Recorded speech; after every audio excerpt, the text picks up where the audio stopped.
Okay, cool. Oh, shit. There we go.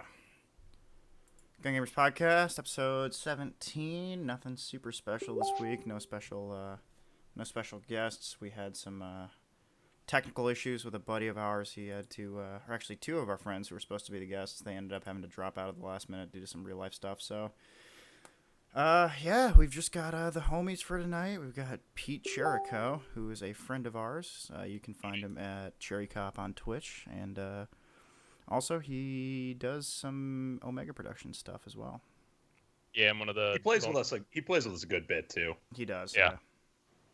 It's kind of hard. He's to a live in patched Buffalo. member of the team that I don't think you've ever seen on camera before, except for the character creation video. Oh yeah, dude. I was in the compilation. Oh yeah, chugging- you were in chugging the the, compilation. Doing Irish a car bomb. terrible job with the Irish car bomb. Yeah. Listen, if you can't chug car bombs at the speed of myself and Eric, then you're not a real fucking hero. Like you're not a real Milson West veteran. I should just give up on life. In West, so there's that. But before we get started, I do want to say that if you do want to buy Judygonia stuff, it's going to be ending at 12 p.m. Eastern Standard Time on the 22nd. If you want this dope shit right here, 12 a.m. Like 12 Buy a.m. it. 12 a.m. Yeah, buy it. Do it now. If you want to figure out where you can find that, down in the description of the YouTube videos, this fucking YouTube chat. Sorry, I've been drinking. You've got Cleared Hot Designs where I sell the Judygonia shit, and that'll be going down on 12 a.m. Oh damn! So $9.99 Oh, donation from Jesus. Snoopy. Say ANS stop. Tactics. Snoopy, stop giving us money. I don't want your money.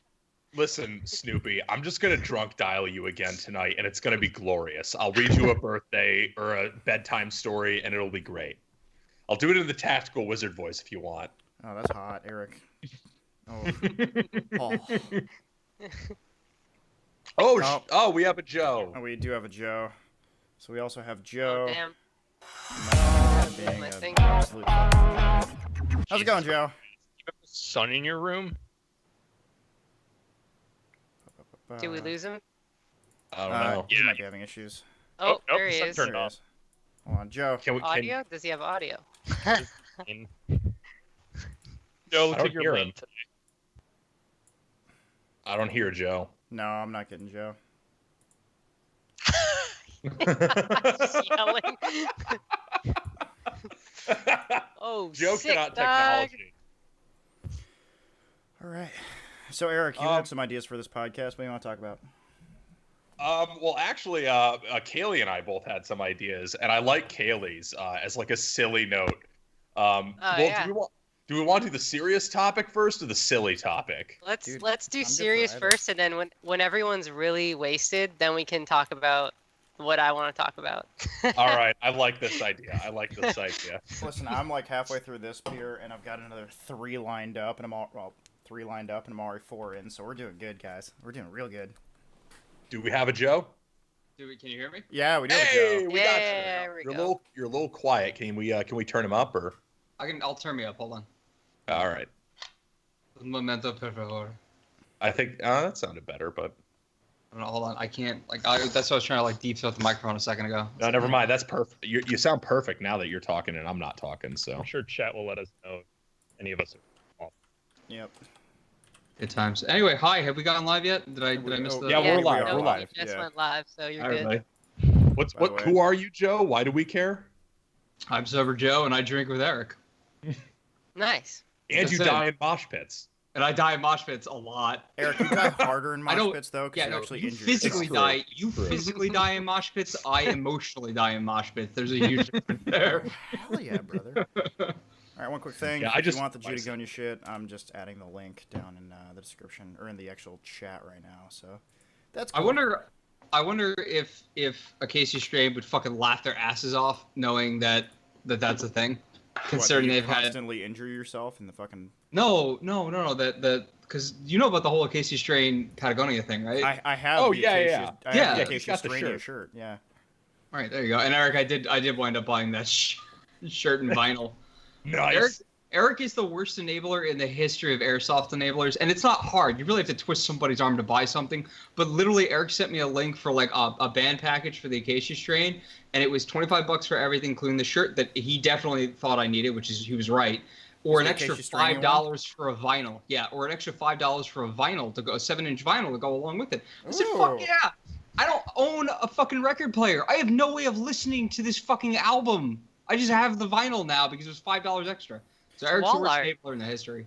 Yeah, you should good. start seeing Marty Robbins' gunfighter ballads and trail songs in the background of Eric's video from now on. After Was that this in the podcast. case? Because I didn't see it. That was not in the case. That'll be arriving to you at some point. Oh my god. All right. So anyway, speaking of enabling, the serious topic we have that we're gonna get out of the way before we do the before we do the silly topic. The serious topic is actually about how you can make good use of force multipliers within your squad, and about how you as a player with the equipment and the tools that you have at your disposal can raise the capability of everyone else in your squad and everyone else in your platoon even. Because I think a lot of people will get a lot of these force multiplier type of tools like night vision, machine guns, thermals, radios, grenade launchers, any of these number of things, that they'll just like kind of be selfish with it and not really think about how they can utilize those in conjunction with the rest of their element and really make an impact on the field and raise the capability of their group.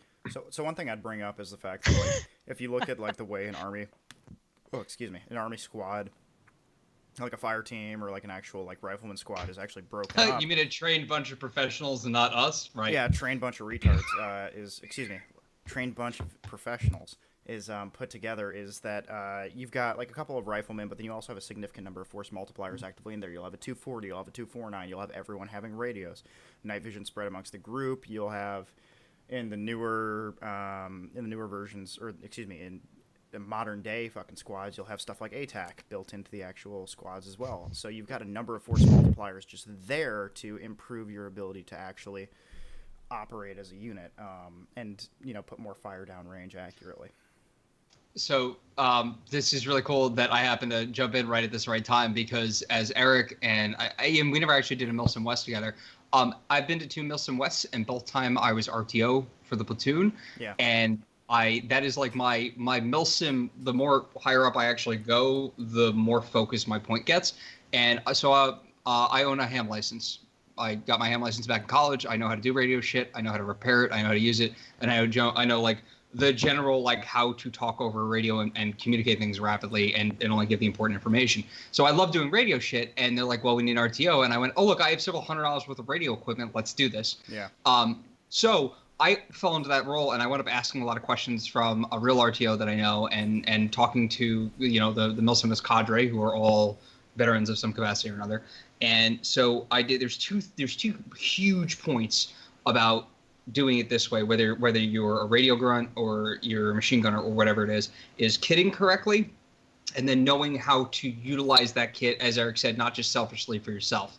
One of the first things I did as a radio operator is I knew I was going to have multiple radios. I was going to have one for the highest level comms across all platoons, and then a platoon-wide comm, so that the guy who I was with could easily talk to the rest of the platoon, or if he needed to pop up to admin and talk to them, he wouldn't have to think about it. He could just turn around and be, yo, get him on the line. And one radio I had a headset on, so I was constantly listening to chatter. The other radio, I have one of those old school handsets with like a push button on the side, and that hung off my gear. And when at the time, Jim, or later at one of the Caspians, I don't remember. Breakout. Lutz was the PL for that, wasn't he? Or no, I wasn't at that one. It was Ski. Oh no, Gap. Yeah, it was Ski. Ski was no, you were at Gap and Ridge, and I wasn't at Ridge. Right, exactly. So I had the handset for both of them, and both times it happened to be Jim. The first time he was like, "I need to talk to admin. Like, I need to get up to the platoon leader, or the company leader." And I literally handed them a handset. I wasn't like talking back and forth. I announced myself on the radio. I go, "I have platoon leader online," and passed the handset off to him. That was me creating gear specifically used really for other people. And that happened later on when I heard somebody yell, "I need a freaking radio nerd." And I stuck my hand up in the air, and he had me going through and cycling comms, but I was able to pass off the handset to them. So for radio stuff, that was something that I realized that if I'm going to be needing to communicate rapidly, I don't want to be playing what's that telephone game where I try to relay what somebody's telling me to somebody else. I handed in the radio, and I said, go. I think that same thing works with like. Well, and I think that same thing works with machine guns, especially because machine guns, I'll be the first person to admit, are not a high skill weapon. No. When you're like in a desperate situation, you just hold down the trigger and gun go burr. Like gun go burr. It's the Gonna best. go burr pretty much. Pray. Yeah. But it's also important, and you could please, everybody chime in on this. I also feel like it's the Marine mindset of no matter who you are, you're also a rifleman. So at the end of the day, all your nods, your radios, I mean, machine guns especially, obviously not going to be carrying multiple primaries unless you're a psycho or Eric. But, where his primary pistol is a full-size rifle to me, when your shit goes down, still be able to contribute. You know what I mean? Have your backup equipment, have your stuff, but, still be able to play Airsoft at the end of the day, which is slinging BBs at one another. So make sure your core gear as an Airsoft player and what you're doing works, and then you build on your specialty kit. If you're a machine gunner, you're more likely to burn out your gun by the end of the Eric, didn't we have 2 LMGs burn out at GZA? Not our guys, but we watched people's guns burn out. Oh, dude, LMGs burn out a lot. And Right. that's a risk you accept when you take on the role. But like one of the other things too that I think really helps with raising capability, like in addition to equipment, is communication and leadership. Yeah. And that's one of the things I see a lot of people get really fucking slacking on, is calling out targets, communicating, just saying what the hell you're seeing, where you're seeing it, and why the other guys should care and how they should react. One of the examples that actually inspired me to think about this topic is the fact that there was an event I went to last year, and I was leading one of the factions, and the faction I ended up put in charge of was almost entirely relatively new players, like guys who were very new to the game. Some of them were just straight rentals. Some of them had never played before. And we were facing off against an equally sized element of more experienced players who had gone to Milsim games and whatnot before. We were able to win because myself and a couple other of the experienced players on that team just communicated so effectively with that group of newbies who were all so willing to listen that we actually coordinated and crushed every push that the other team tried to make. And we ended up winning the game handily because we were just able to out-communicate. And that's just raising the capability of a bunch of people who've never played with a small group of like 3 guys who really know what they're doing. I think the team was like 30 people. It's hard to do that because you can't just strap a $5,000 nod to your forehead and be good at leading. Ultimately, what that comes down to is a little bit different than having a specialty role. It's experience and knowing how to do it, right? You're right. You have some people that are experienced. But I think you get that experience from even having the mindset of knowing that you can do something like that. Yeah. So how do you work on that? If you're a new player then, right, and you have your group of friends and you're all kind of disorganized, but you're the loudmouth who can push directions. Like Ian saw me do this at the last game where we had a bunch of people like milling around not knowing what they're doing. Yeah, Adam Sato, and we just started yelling. Go that way. And then suddenly everyone's like, that guy's loud and is shooting in that direction. I'm going to go that way now. That's not real leadership, but it freaking worked. If you're a new player and you have a group of friends and you're the loud one who sort of can kind of get together, how do you fill into that role then? If you want to get that organization together and kind of push your guys to win, to have fun, going forward. I mean, really, it does just come down to having a basic competence, I think. I mean, I think once you have a baseline of competence at the game and you kind of know what you're doing and you can speak confidently, and really it does come down to just yell and rally people. There was a really good there was a really good phrase that I heard at the first DFE game I went to, which was it was the one in Shelby in 2018.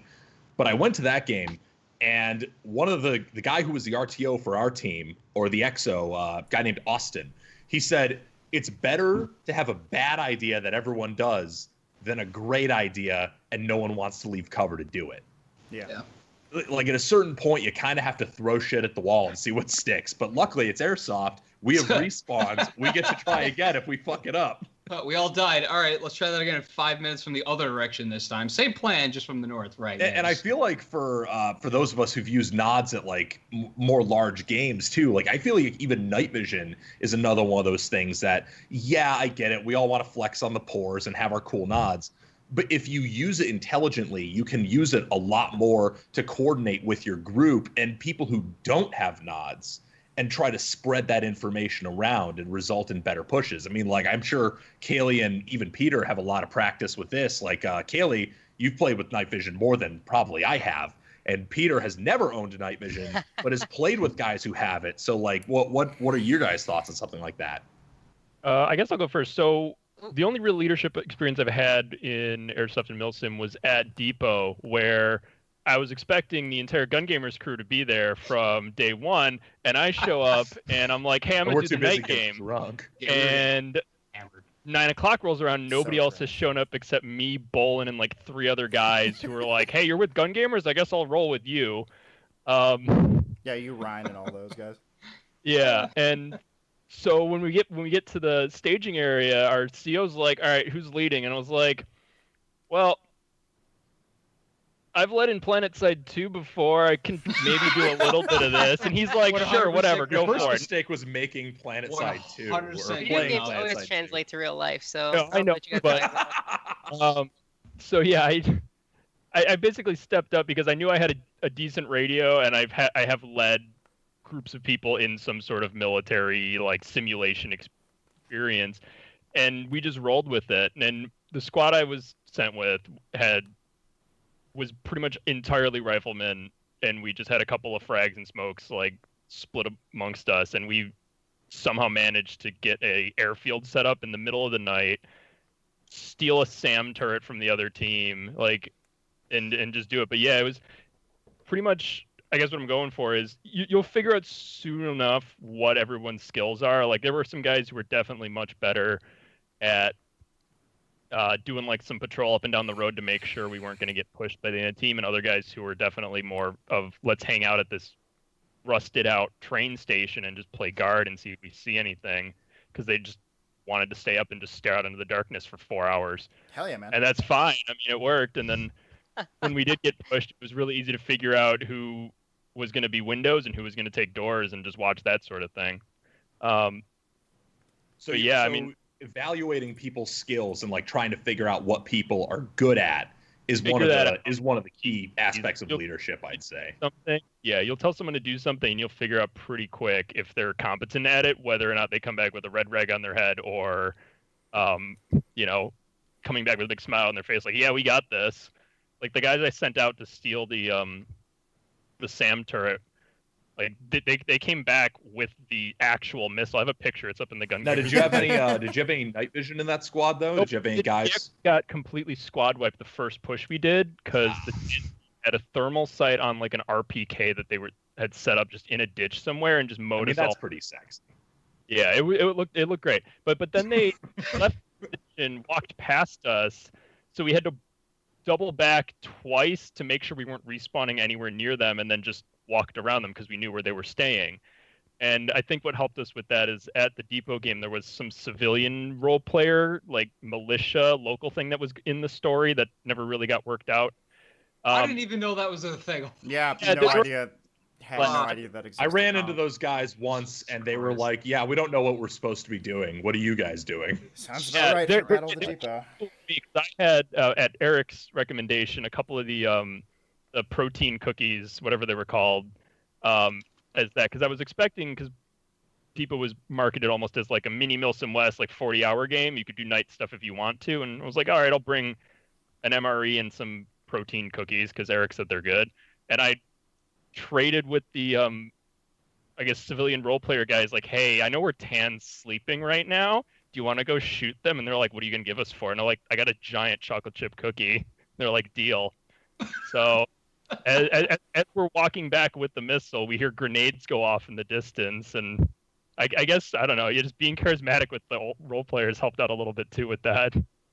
Yeah, That was- but but that's a good example of how, you know, being creative is also another elevating skill. How if you just get creative within the bounds of the game, that can lead to these different situations where your team does better as a result of that type of skill. There's a lot of weird alternative skills that I think fall in under this umbrella. Like what would you say about this topic, Kaylee? Well, when it comes to night vision, because I've done a couple of instances where I've been forced into like leadership roles where no one has night vision. I'm the only person that has night vision, and it's a bit of like a tough situation because I think people have a lot of misconceptions about night vision, and it can lead to a lot of like angry, confusing situations with your own team. So that's been always like my problem with trying to use night vision as like in a leadership role. So like one example was when I went to one like first Milsim West, I was the only person that had night vision on militia. And well, the only person that had night vision on militia in my squad. Okay. And yeah, I mean there were a couple other people with night vision on militia, but I think, you know, that with militia comes like that whole idea of like, let's try to have the least amount of gear as possible. But yeah, I was basically like put in the front of a group to like lead a patrol. And as we were going, like I don't think there was like any full moon that night. It was pretty dark, and I only have a PVS, like an old PVS 14, so it doesn't really do like that well when there's no moon. And a PVS 14, even if it's old, is still better than nothing. Yeah, but we got slaughtered. I mean, I don't know if that was my fault or also the fault of like the actual squad leader who just made us patrol down a street like in the middle of a freaking neighborhood, just waiting to get schwacked. So, but then I got yelled at like after the fact by the squad leader saying that like, why didn't I see the enemies inside the buildings? Like, why couldn't I see that? Hold on. It's nighttime. My field of view is here, and I have shit night vision as it is, so I can barely see anything. Now you're taking everything at night with no moon and condensing it down to the bottom of a beer can in front of you. I was totally going to be like, oh, yeah, great. Hold on. Before you go any further on that, that wasn't your fault. Your squad leader can kiss my ass over that one. Because there's no way. If you have, here's the thing with one night vision goggle of 12 people, this is your field of view.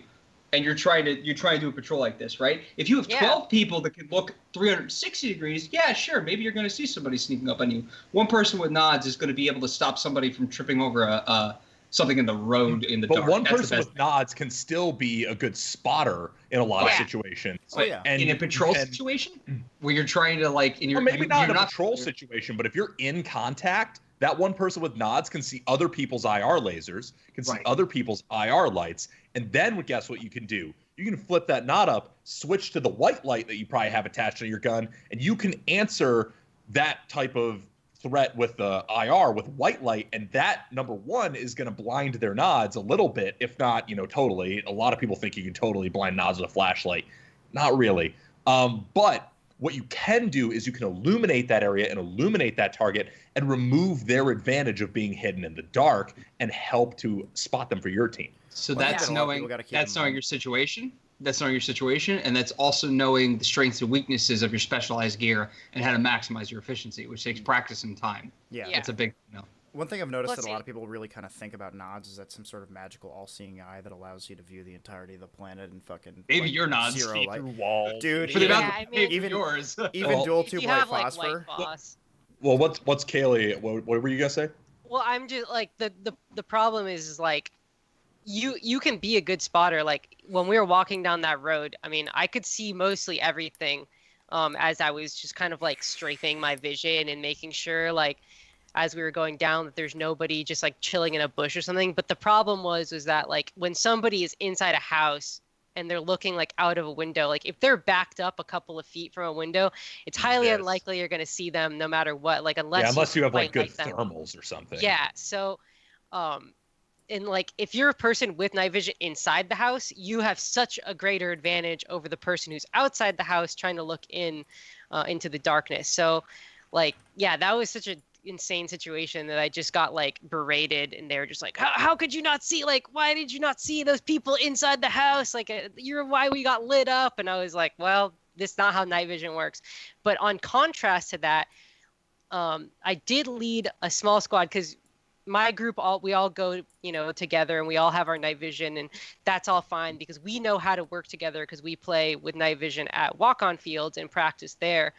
So when we go to Milsim, there's always great communication and tactics and stuff. But I got separated from that squad at I think it was a Lion Claws, and I was sent back to spawn, or maybe it was DFE, and I was sent back to spawn, and I had to like basically go by myself. And people saw I had night vision, and when people see you have night vision, it's just like it's like it's like a magnet. Like people like start coming to you, and within like a couple of seconds, as I was like walking back to the AO, like all of a sudden I had like 10 people with me, and they're like, oh, she has night vision, like let's all join her. So I was like, oh, okay, this is legit. Like, you know, night vision has the ability to bring people together and, you know, form a unit, which was nice because all these people were kind of just like separated and doing their own thing, but when they saw me, they all decided to group up. And the great thing about that was like they were freaking completely blind in the dark, and I was there as the spotter, and that was a nice full moon night, and I could see everything. I could see all the lasers, I could see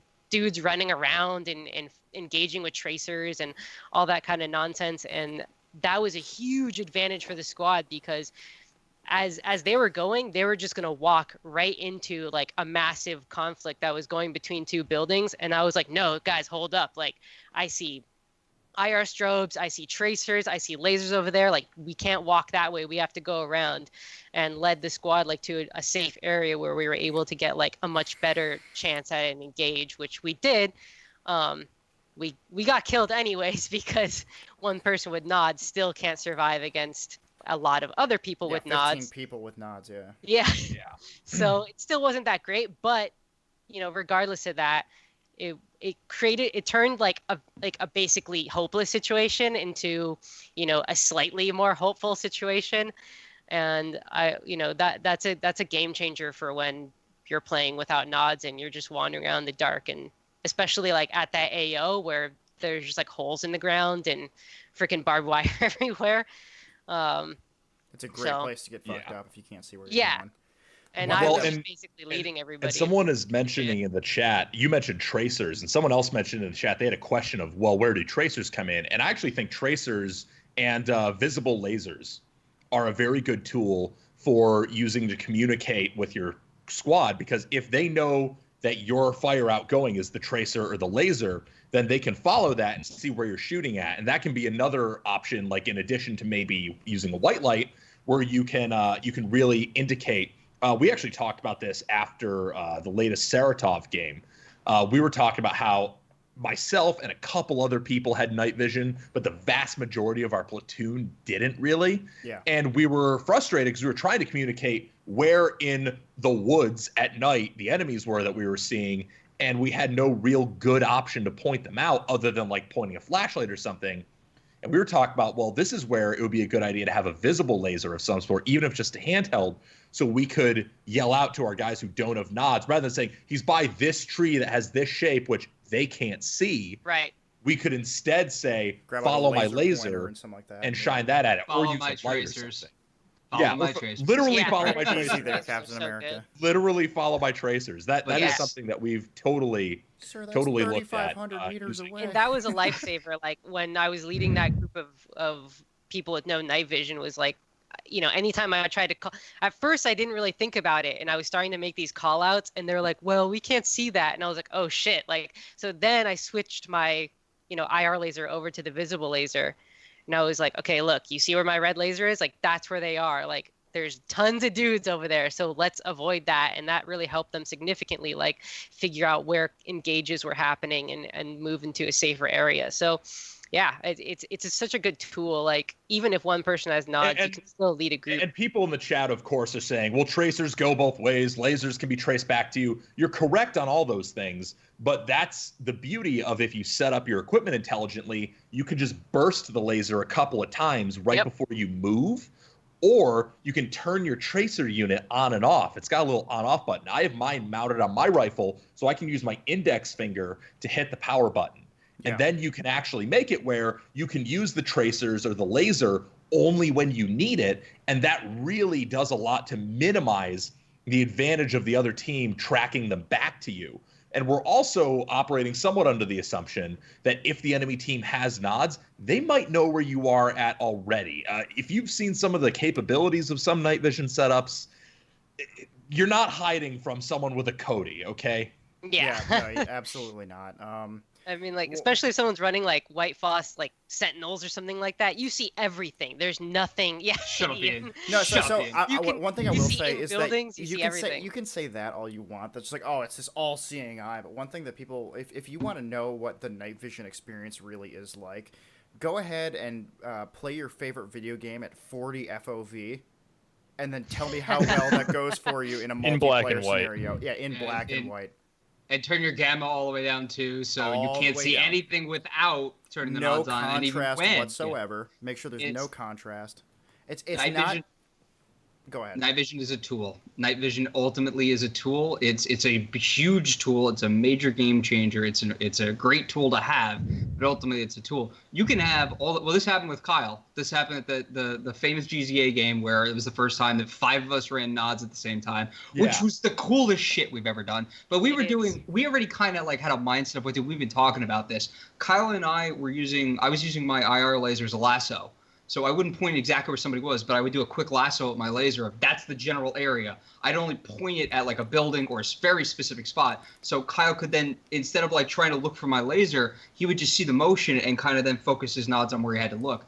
Kyle wiped out a squad of 5 guys with nods because he was nicely tucked into a bush and laying down and waiting, and sure enough, and he wasn't moving, so he wasn't making any sound. He wasn't turning on his IR laser or his IR flash, and he was just kind of hanging out. And you watch a bunch of dudes with nods, all sneaky, making a ton of noise coming up, and they all stacked up on a building, and they were all like trying to figure out who's going to be going with the nods and everything. Like, Kyle waited, went full auto, went and mowed down, I don't know, $10,000 worth of night vision equipment in like 4 seconds. So again, it's a good tool. Knowing how to use it and figuring out quickly on the field, going, hey, I can do this a little bit differently. That makes the biggest difference. Don't get me wrong. If you have night vision and they don't, you're probably going to win the fight. But I think the same thing goes for like a lot of the other force multipliers we're discussing. It's like pyro, machine guns, all that type of stuff. Mm-hmm. Yeah, you have to have practice. And machine guns are what I think are one of the more interesting force multipliers because so many people with machine guns, like that's their baby. And like when they go down, the machine gun goes down. Our machine guns are less like delicate little flowers and more like whores. We pass them around a lot. You leave it in the on dirt Twitch, when it's please clip just that. not being used. We throw that shit in a ditch after we're done using it. I'm sorry. When I'm at a Milsom West game and I die, I don't go down with my machine gun. I go down and someone runs over to me, grabs the machine gun, and keeps using it until someone can get Joe, a that's a tourniquet nice up. machine gun. Where'd you get that? I stole it from Ian for like a penny. It was a good price, but I needed the money at the time. Anyway, but keep going, Eric, on the machine guns. Yeah, so that's another thing where like I think handing off equipment like that is very important. And we hand off nods too. Like you loaned out your night vision to our guys who were going to Saratov. Oh yeah. When I go to Milsom West games, I'll hand off my night vision to people. Like being willing and able to share your stuff. But I think that also is so dependent on your environment. Like It's and not who you're who with. they are, because if they're not trustworthy, it's like, fuck it, dude. Yeah. I'm not trusting I'll hand off my nods to PKM somebody. to anybody because, like, whatever, that's a gun. I can fix it. I'm not handing off my PVS 14s to someone I don't know personally. No. Oh yeah, no. If I'm handing off my my RNVGs to like I don't know Lutz or Jim or Corey, that's fine because all of them have experience running nods and understand. Hey, this is expensive and I got to be careful with it. Yeah. Versus So I don't know during- my M60, it's like fuck it, dude. Just take it. I'll find it eventually. So during Battle of the Depot, I hope there's video of this. I don't remember, but Garrett popped off several $100 worth of tagging rounds. I have lended, or I've seen lent a 40 millimeter grenade, and you really hope that you hit it with the 40 millimeter, because if you miss with somebody else's 40 millimeter, you basically just took $4 or $8 out of their pocket and threw it. But Garrett handed his 40 millimeter off to me, who took out a Humvee. I got hit. I went to hand it to Garrett. Garrett pointed it at our buddy Lunk and went, no, you pass it to him. Lunk took it and put a chalk round through the door of a Humvee and painted the inside pink. Garrett was 100%. Was this during the daycare raid that we did? No, this is well before the daycare raid. This is early on. But like Garrett was perfectly fine handing off. He essentially passed $8, plus let's call it $12 with taxes of equipment to other people in the squad. Take care of it because he trusts us enough to do that. It wasn't even a thought. He just threw. He got hit.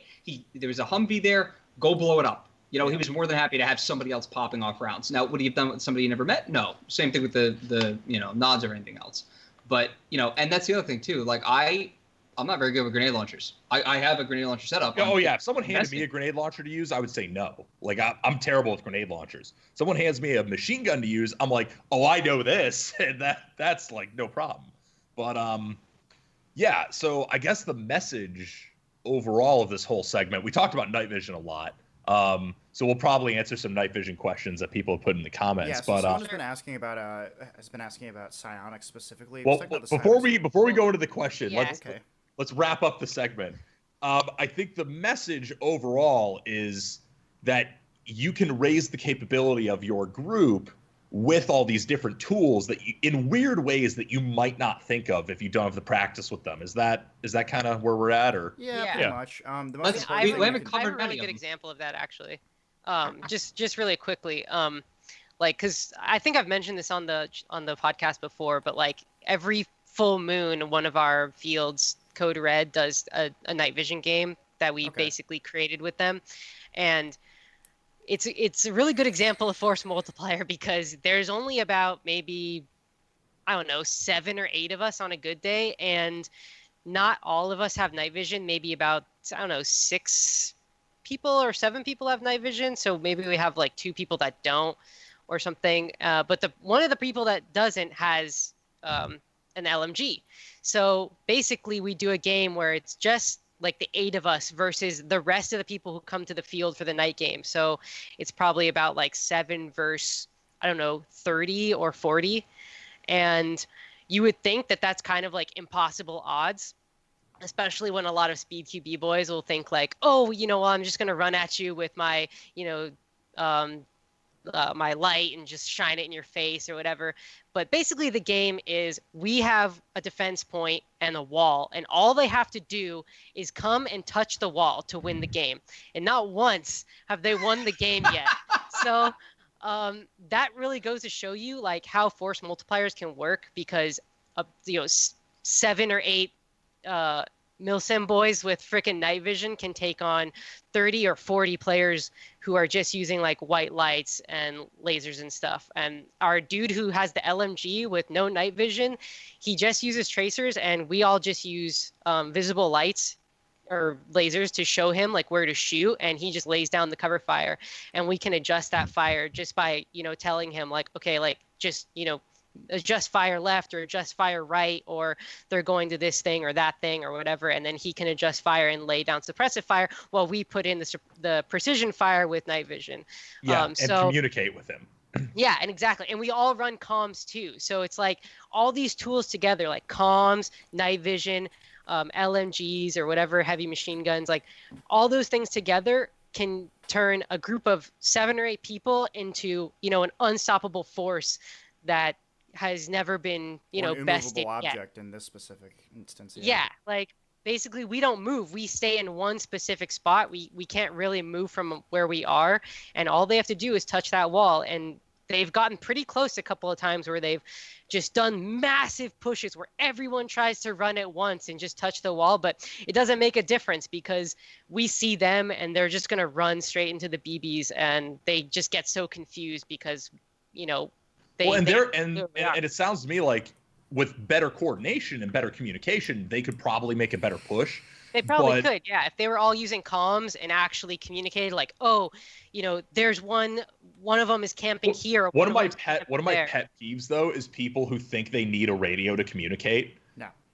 Oh, you have a We're radio talking about that now. right here. You have a You're radio. just very loud though. You're about 3 to 4 times louder than your average human Dude, being. Eric and I, the Pretty two loud bad as fuck, bloods, too. were just, Eric and I, you could hear us yelling at each other from across any field. That's still the funniest thing. I'll just, Eric, where? That, and he'll just yell the specific thing, and then there's just volumes of fire in that direction. I had an instance in Amsado where I was trying to find Joe, and I was about to call him over the radio, and then I just hear him screaming. I'm like, oh, there he is. I have 2 volumes. It's calm volume and full volume. There's no difference There's no in that. in between, yeah. But Eric's right. Eric's right. Just talking to the people around you, and even if you can't communicate with the guys over there, if you have a group of people that are communicating, and another group of people are communicating, and as long as everybody's actually talking, and at least and it doesn't have to be just communication. Planning is part of communication. You'll all move in the general direction that you need to. So yeah, don't be afraid to yell out a little bit. Oh, yeah. And if I know I'm about to die, Eric saw me do this at GZA last time. I rushed a dude of like a group of like 4 or 5 dudes just yelling. I don't remember what the hell I yelled. I think Ian watched me die too. I just ran over the hill firing at them full volume to distract them from the guys that were up on the hill because I knew where my friend. It's a mixture of yelling and just random words coming out of your mouth. So it's yeah, just the like brain shut off. Kind of, but that was just everybody suddenly looked at the dude that was yelling and saw the dudes up on the hill and knew where they were. That was my version of communicating. Oh yeah. Anyway, finishing up the whole force multipliers topic, I think the most important thing is practice with your gear. Understanding that having night vision doesn't make you invincible, and that if you do have, force multiplying gear, it's a good idea to hand it off as well. Yep. And communicate and talk. Sharing is caring. Yeah. So what's don't be afraid of your fellow players. Just talk to each other. Like, I'm afraid of some of our fellow players for many reasons. What's our list? We haven't actually. What's our list here? We've got nods, Radios, comms, LMGs, grenade launchers. Leadership skill. Leadership skills. Long rifles. If you have somebody who actually has like Kyle, whenever Kyle comes and brings one of his crazy sniper rifles, that dude can. Yeah, that can be a force multiplier, or even like a magnified optic can be a tool for that. With thermals in there as well. Right, third's not thermal. So what else we got in there? Is there any? Those are like the big ones, right? I think those are the big ones. I would say something like TAC, but no one really has access to it. So. Yeah, let's. that's your specialty. So let's address a couple of the burning questions in the chat before we move on to our fun topic. Yeah, our buddy Jeff Smith was asking specifically about the psionics. I don't know if he's asking about the Aurora or anything like that, but I would assume it's the Aurora because I don't know if psionics makes any other product that makes sense in the airsoft space. I think they make. Well, they have like the Aurora, and then they have like this. Yeah, I think it's like this. Also, the Aurora, but they lowered the price. I don't know what that a cheaper entails. CMOS chip or something like that. But yeah, because one's like black and one's white. So yeah, so I got to mute Ryan real quick. The psionics Aurora makes. Did he say something about skydiving? You did. Okay. you know what you were asking for, Ryan. Anyway, skydiving is instant ban. Yep. But the Psionics Aurora is a all right system for the price. It's what, like $700 or $800? No. Well, yeah, I guess I don't know how much the actual one is, but I know the Sport is like $300. So you can get the system for pretty cheap if you get the Sport, and I don't think there's much difference in actual quality of the screen or latency or anything like that. I think it's pretty much the same. Maybe there's some quality of the case itself that's different, but I think the actual system inside is relatively the same. So it's useful as a way to navigate at night. However, one thing I would say is that it's not necessarily... I wouldn't call it a competitor to something like actual analog night vision tubes. It's all right for what it is, but it's by no stretch of the imagination and equal to something like a PVS. It's as good as you're going to get for the price. Oh yeah. But I would argue that even Gen 2 Plus analog is a better buy. Even Gen 2, PVS 5's a lot classic. You could just save up your money a little bit and just get Gen 2 Plus, and it would be a huge difference in quality. You only have to save like another.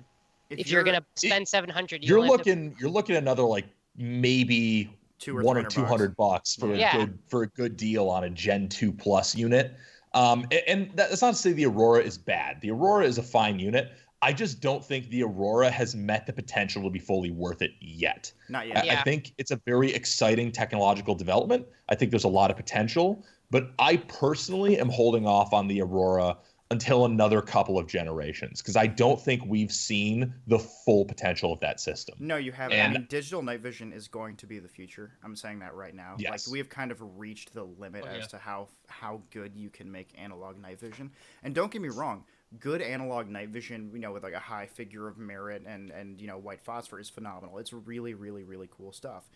But you're going to start seeing cool stuff like color night vision coming out of digital. You're going to be able to record very easily. You're going to have so many advantages to something like analog night vision that in 10 or 15 years, even 5 or 10 years... And the battery life of the Aurora is my biggest problem with it, though. Because the battery life is only a few hours. The battery life of my PVS 14 is like 40 hours. Yeah, the battery life on my RNVGs with a lithium polymer AA battery is... I don't know, 15 or 20 hours, but if I plug in like a fucking external battery pack that goes anywhere from 40 to 60 hours. It's just it's no real comparison, honestly. So I think that technology is going to be able to compete in around 5 to 10 years, though. So my job actually somewhat revolves around optics and lasers and a few other things for that matter. And what you're gonna whenever technology comes out like this, it's exponential. It's 100% exponential growth, right? Because what you'll wind up getting is you have somebody who has the technology and everyone goes, "Well, that's cool." They start working on everything else. Then you start getting competitors showing up for maybe cheaper prices, not as good, but whatever. That sparks the first company to then speed up their development process. You know what I mean? And then it starts becoming a competition. Once that happens, you're going to see that ramp up. I wouldn't even put it 5 years, honestly. I think in the next 3 years, they might come out with something that's going to turn everybody's heads. Yeah. For that, I would actually say I'm going to correct a misconception in the chat right now. There's people saying that Gen 2 is a marketing term. Absolutely That's not. There are actual not generations of accurate. Yeah. There are generations of night vision. Gen 2 Plus is a real quantifiable term with a lot of units. Gen 1 Plus and then like the core system is when you see like the core thing is a marketing term. That's what they call like Gen 1 Plus. That is a marketing term from Armasight for their core unit, which I actually witnessed someone hurt themselves trying to use one of those. Someone earlier was saying that they hate the misconception that Gen 1 is useless. I don't think it's a misconception. I actually do think if your choice is between Gen 1 and anything else, you should just save your money. Gen 1 is very, very limited unless you use an IR floodlight. And now a lot of people will say, well, that means Gen 1 isn't useless. Just get an IR floodlight. Cool. But now if you're going up against people who have any form of night vision, you have an IR floodlight coming off of you. And that IR floodlight means you might as well just be using a fucking flashlight. Can I tell the quick story? Can I tell the quick story of the Gen 1? So Please this is a GCA. This is that same game that oh no, this is a previous one. This is before I got my nods. We had a couple of the GZA guys show up. On a related note, one of them borrowed nods from somebody. He was a machine gunner. He would look through the nods to see where the target is. Then he would move the nods and burst fire with his machine gun and then use the nods again to look around because he had no proper mounting system. As another relevant example. But so what happened was we had a guy on the field who he sort of got a rep, so I'm not going to say his tagline, but he had a Gen 1 nod, brand new headset for it, cheap Airsoft helmet. The thing barely fit in the mount and everything. Oh, yeah. But he had his floodlight on. He had his floodlight on, so everybody who nods can see this dude from space. It's a huge cone of light. Here's the thing: is these are Gen 1. There's a lot of things that are about Gen 1 that are bad. Well, like their design. On normal nods, when you flip them up on a Rhino mount or something else, they turn off. His did not. Blinding people behind him. He had this big fucking video game coming out of his head. Big fucking signal. I'm right here. So all the guys with nods were looking, going, yeah, it was a fucking video game waypoint to shoot the asshole. And the guys with nods were like, you're fucking kidding me, right? And of course they're gonna aim. Naturally you aim at the source of the light. You aim at the source of light. This dude was eating BBs for like 2 hours because no one told him. The guys with the nods were not going to give this up. Oh, no. So every time he flipped his night vision up to like do other things, he would just be projecting the whole team's position. Everybody knew where they all were. They would just be, eventually the nod guys would just sit there for a couple of minutes and wait for him to flip his nods up. And they go, they're over there. Like that's another thing too with the Gen 1 stuff. That was such a bad time. So I would say then that's actually one of the situations where like the Aurora makes a lot of sense. So you don't get Gen 1. Yeah. Pretty much. Yeah, if you're looking between Gen 1 and Aurora, get a fucking Aurora. It's gonna outclass it. Get the Aurora. It's not a terrible entry level night vision. If you're really trying to like just experience night vision and you want to kind of learn how it works and get used to it. Also, is a good fucking camera. Yeah, like it's good. It's good for what it's supposed to do. If you want to film with it, it's excellent. Like if you see some of Brain Exploder's like videos where he uses it as a gun cam and turns on the color night vision, you just see the tracers and you see the whole field. It's beautiful, and you can just run, whatever, a rechargeable battery pack or whatever on the gun, and it's absolutely like amazing. Or you can use it as like a Mohawk cam, like basically like run it on your helmet or a like third person. Cam or something like that. That's great. But when you look through it and you actually try to move around with it on your eye, there's a latency issue. Like you're gonna see the image like a second late in the Aurora than you are in real life. So when you're trying to move and shoot, it can be confusing. Brain says it's not so bad when he's tried to use it, that after a while you can get kind of used to it. But, you know, if you want something for $300 and you want to just try night vision, it's not a bad thing. Like, just, don't buy Gen 1. Get a Psionics. You can get some pretty cool deals on, like, for example, the Airsoft Night Vision Marketplace on Facebook. Airsoft Night Vision users group. That's where I got my nods. Yeah, and you can I got a find some PVS 14 for really $1,200 back like a couple really years ago. stupid deals on that. Like I know Steel Industries, I plug them enough as it is, but they do some really really ridiculous deals where it's like, you know, $1,000 for a PVS 14 with some major blems in it, and you're not going to find a better deal than that. You can find some really good deals. So if you save your money in weight, you can find like an actually decent night vision optic. That's the biggest thing, and this goes for like any of the specialty stuff we're talking about, right? LMGs tend to be a little bit more pricey. Grenades, if you're getting into tag-ins, kiss your wallet goodbye. Yeah, for real. Save, like I'm willing to spend this much money and have a target goal. Save up your money. If a better deal comes along while you're saving up your money and you're already at that point, you get to buy it. Up, yeah. Right, exactly. So if you have the money to drop right away, fine, do it. But if you're saving up, like the majority, I'm sure, of our listeners are, you know, set the goal. I'm willing to get a set of PVS, or two plus, right? So I know that's going to run me maybe $1,100. Okay, if I start saving now, and then you start going on the forums that Eric was talking about and everything else, and you see a pretty good deal pop up for like $750. You're like, I'm there already. Snap it up. So deal hunting for this stuff too is a huge part of being able to get it in the first place. Yeah. And you have to be patient. Like it is a lot of saving. Unless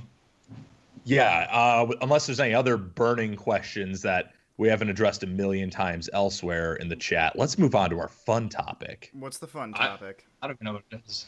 I don't know it either. Kaylee knows what the fun topic is. Okay, It's so her topic. the fun topic is going to be our biggest. Well, it's kind of a mix of things. It can be our biggest pet peeves at Airsoft, or it can be the airsofters that we just like. We love to hate. We despise at the field, but we love to talk about. So I don't know if anyone has anything to start off.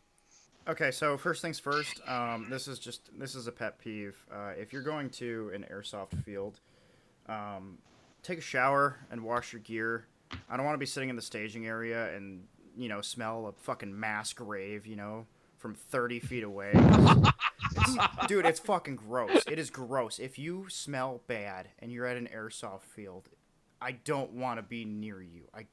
Just stop smelling bad. It's not hard to take a shower. Jesus Christ. There's an event I'm going to this summer, assuming everything goes off and things are going well with the reopening. But there's an event I'm going to this summer where the medic rule literally requires you to eat breath mints, which I'm actually not sure how that's going to go, depending on how things go. But it's like how slamming Altoids at Omega events where I just jam candy in people's mouths. Be like, take this. What does it do? I don't know. We'll find out in a second. I'm gonna go to an Omega game and like play an NPC who smells people's breath, and if they haven't brushed their teeth, I kill them. What about just like rubbing baby wipes on people? Like, can that be a medic thing where you just go and you're just like, you give them a little sniff and then you rub some hold baby on. wipes on them? Someone in the chat. Omega priest who like, it's like the Church of the Clean or the Church of the Sanitary, and literally my entire thing is I just like bless people by like spraying them with Febreze and shit. Yeah. I would 100% run that. Oh yeah. I like that. So someone else put something in the chat that's very related to one of my pet peeves. Someone said, the guy who says his Crytac shoots flat out to 300 feet out of the box. If only it was people with decent guns who thought all of their guns shot 300 feet out of the box. It's every airsofter. Dude, my $100 JG polymer-bodied AR. Yeah. Oh my god, dude. Oh. Ian, yours doesn't count because you slide HBH shit into sleeper guns all the time. So you don't count in that case. When the internals to your gun cost more than the original gun, the shipping, and the hazmat included, fuck that, dude. Yeah. Sleeper guns are a thing. Yeah, but the thing is, I get it. The thing is, I fucking hate it when people think their gun shoots forever. And my favorite is I'll see people on forums and shit. This is one of my big pet peeves. People who think upgrades are good, not based on any actual measured testing, but based on total bro science bullshit. Yeah. There are Or no just brand people. name nonsense. Bro, my crazy jet barrel is making my gun shoot 150 meters. I don't know what the fuck you're talking about. The amount of Crazy jet bro barrels don't do science shit. in airsoft pisses me off. People have absolutely no concept of how to perform any kind of measured test or gather data. And like, I'm not going to say I'm an expert, but you know, like the mid-cap video, the RHOP comparison, stuff like that is based in, hey, here's my method. Here's how we did this. You can go repeat this. Here's our results. Other people just go on a fucking forum and say, based on absolutely nothing, well, RHOP is the best for all situations, even if you're using light ammo. And I'm like, oh, do you have a side-by-side test to show this? Did you record your results? Crazy Can I enough, 'cause we can I do. see where you got this opinion from? And dead silence, radio silence. Yeah. I'm like, I mean, cool. well, Like- most people like get their facts like from the rest of the internet. They read like a couple people say RHOP is the best, and they're just like, oh well, I guess RHOP RHOP is is the best, great. and I'm just gonna. I'm not Hey, even an RHOP hater. Haley? People think I hate RHOP, but I think it has a job, and that job is to hop heavy fucking ammo. Yeah. Haley, are you telling me people go on the internet and tell lies? I Why mean, would somebody do that? I always think that everything on the internet is true. This is why I get all my sources from Wikipedia. But you know, Next to sometimes you Wikipedia's get- actually like got actual sources now because of years of memeing on them. Peter, you want to go on this one for your? I want to go last. Because Yeah, I feel like okay. mine's So gonna I be might have pretty a detailed. unique experience here because I used to actually ref at a field for Oh, like oh, no, years. yes, you did. All of Yes. Airsoft. Oh, I shit. hate all of you. That's This Yes. is, hold on, do we have an hour? Because you've got a while. Oh man, I got so much. I want to probably the biggest one is okay. So there's two. So it's rentals who have no idea what they're getting into. Like the amount of times I've seen like someone's dad come into like his kid's birthday party and like think this is like super fun time Nerf whatever, and then literally threaten to just beat the shit out of like somebody in the other team because they shot him more than he wanted to get shot. Or on the flip side of this, guys who know what they're getting into and also threaten to beat the shit out of somebody on the other team because they're getting shot more than they wanted to get shot. And it's really like I've noticed this trend, and I'm not trying to like call anybody out for this, but the guys who come rolling in the full ACU like BDU Oh, and yeah. usually like a boonie hat, and they're probably like maybe like 40 or whatever, and they're like wannabe army, but they never really did. So this is them doing that. Or they There's served like during the Cold super War, hard that's ass. Also, yeah. Yeah, it's not really like stolen valor. It's like I could have been in the army, but I just didn't want to, sort of thing. And then they're hard asses in airsoft, and it's just like you're trying to fight a kid. Why? I'm sorry, he like outflanked you.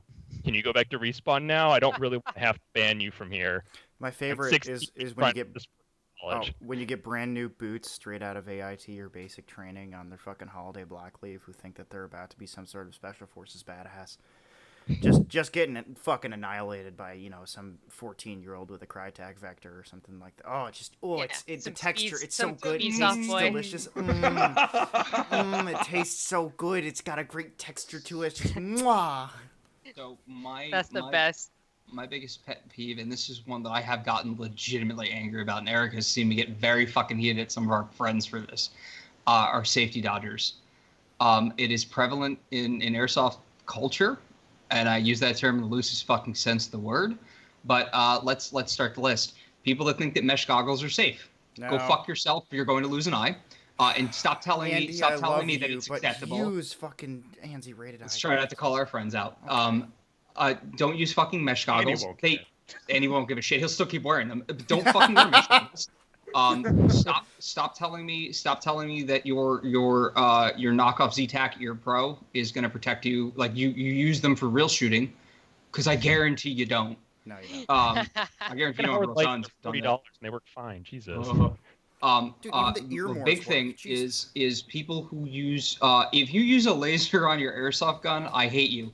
I'm included in this, except that all of mine have been modified so they're actually eye safe. And So for Well, I me, would it's say fucking- if you you think wanna, that let me finish you my think rant, and then you non-eye-safe fucking. lasers, not So safe. here's the thing. Here's the thing: is I got blasted at GZA 2 times ago by a kid with a green laser, who just fucking nailed me right in the eyes. He was doing this to purposely splash people in the eyes with a Yeah. laser. Fuck you so hard. And I was like, dude, are you? I screamed at the kid because you know why?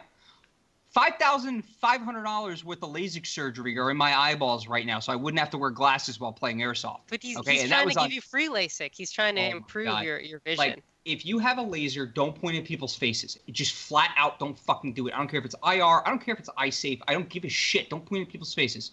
You know what? We really aren't supposed to try to aim at people's faces when we play Airsoft. Shit happens. But like a laser, there are so many people that I see purposely try to blind people with lasers of any sort. GMP, a real laser, all sorts of shit like that. That is a safety fucking violation. No field talks about it. No field acknowledges it. And honestly, fields that know about it and ignore it, fuck you too. That's a huge thing for me. So the ear pro, the eye pro, the fucking the lasers are a big thing for me. Guys that we had a bad situation on my original field when I was a kid of when PTW first came out with the hot swap springs. These guys would go out in the field and they fucking pop their springs out and slap the red spring in and go up to 550 FPS and pass chrono. We have that problem now with HPA guns. That's why we have fucking field locks now, the fucking tournament locks on HPA guns now. Yeah. That's the new PTW spring swap, is HPA kids fucking jacking their shit up and overshooting like fucking crazy. Like, I think worse than that and even more prevalent is people who will intentionally chrono with the wrong BBs and shit. There are so many different ways to cheat chrono, and that is a huge pet peeve of mine. I think spot checking and chronoing with field ammo should be like standard practice. Oh, yeah. And for a lot of people, honestly, a reputable field, they do that, in my opinion. Yeah. If it's a reputable field, or if you're like Viper or SD Village gets, they do spot checks on the field, and it's pretty good there. Yeah. So they've started doing that because their SoCal Airsofters has been a whole thing for a while. Yeah, and the safety thing is such a but then it goes beyond that too. Like, this safety thing is a blanket thing for me because I see people doing fucking stupid shit on the field, climbing up trees, doing the shit that they told you in the tax hopper, in the field prep.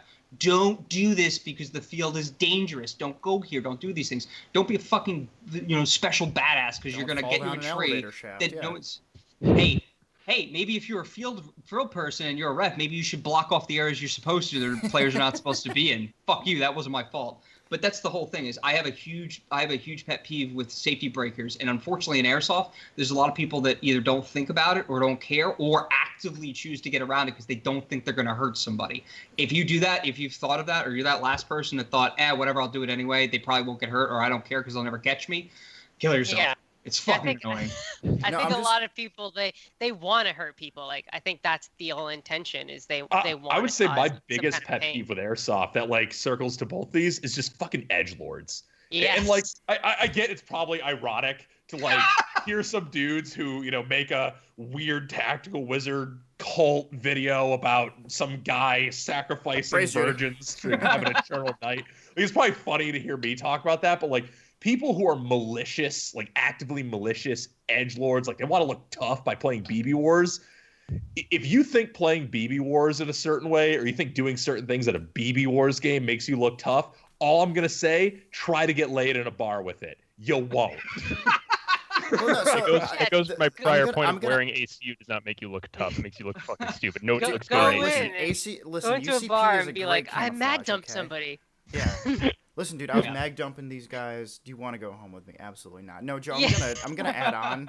I'm gonna add on to what you were saying, like talking about like on eye safe lasers. If you don't have nods, there's not a whole. You're not really getting a whole lot out of owning like a GNP D-ball or like a GNP PEC 15. And if you own nods and you're using a GNP PEC 15 and you're saying that you're flexing on the pores, you're a fucking poor yourself because you're not buying fucking IR lasers and eye safe lasers. Stop being a poor. Get eye safe lasers. All right.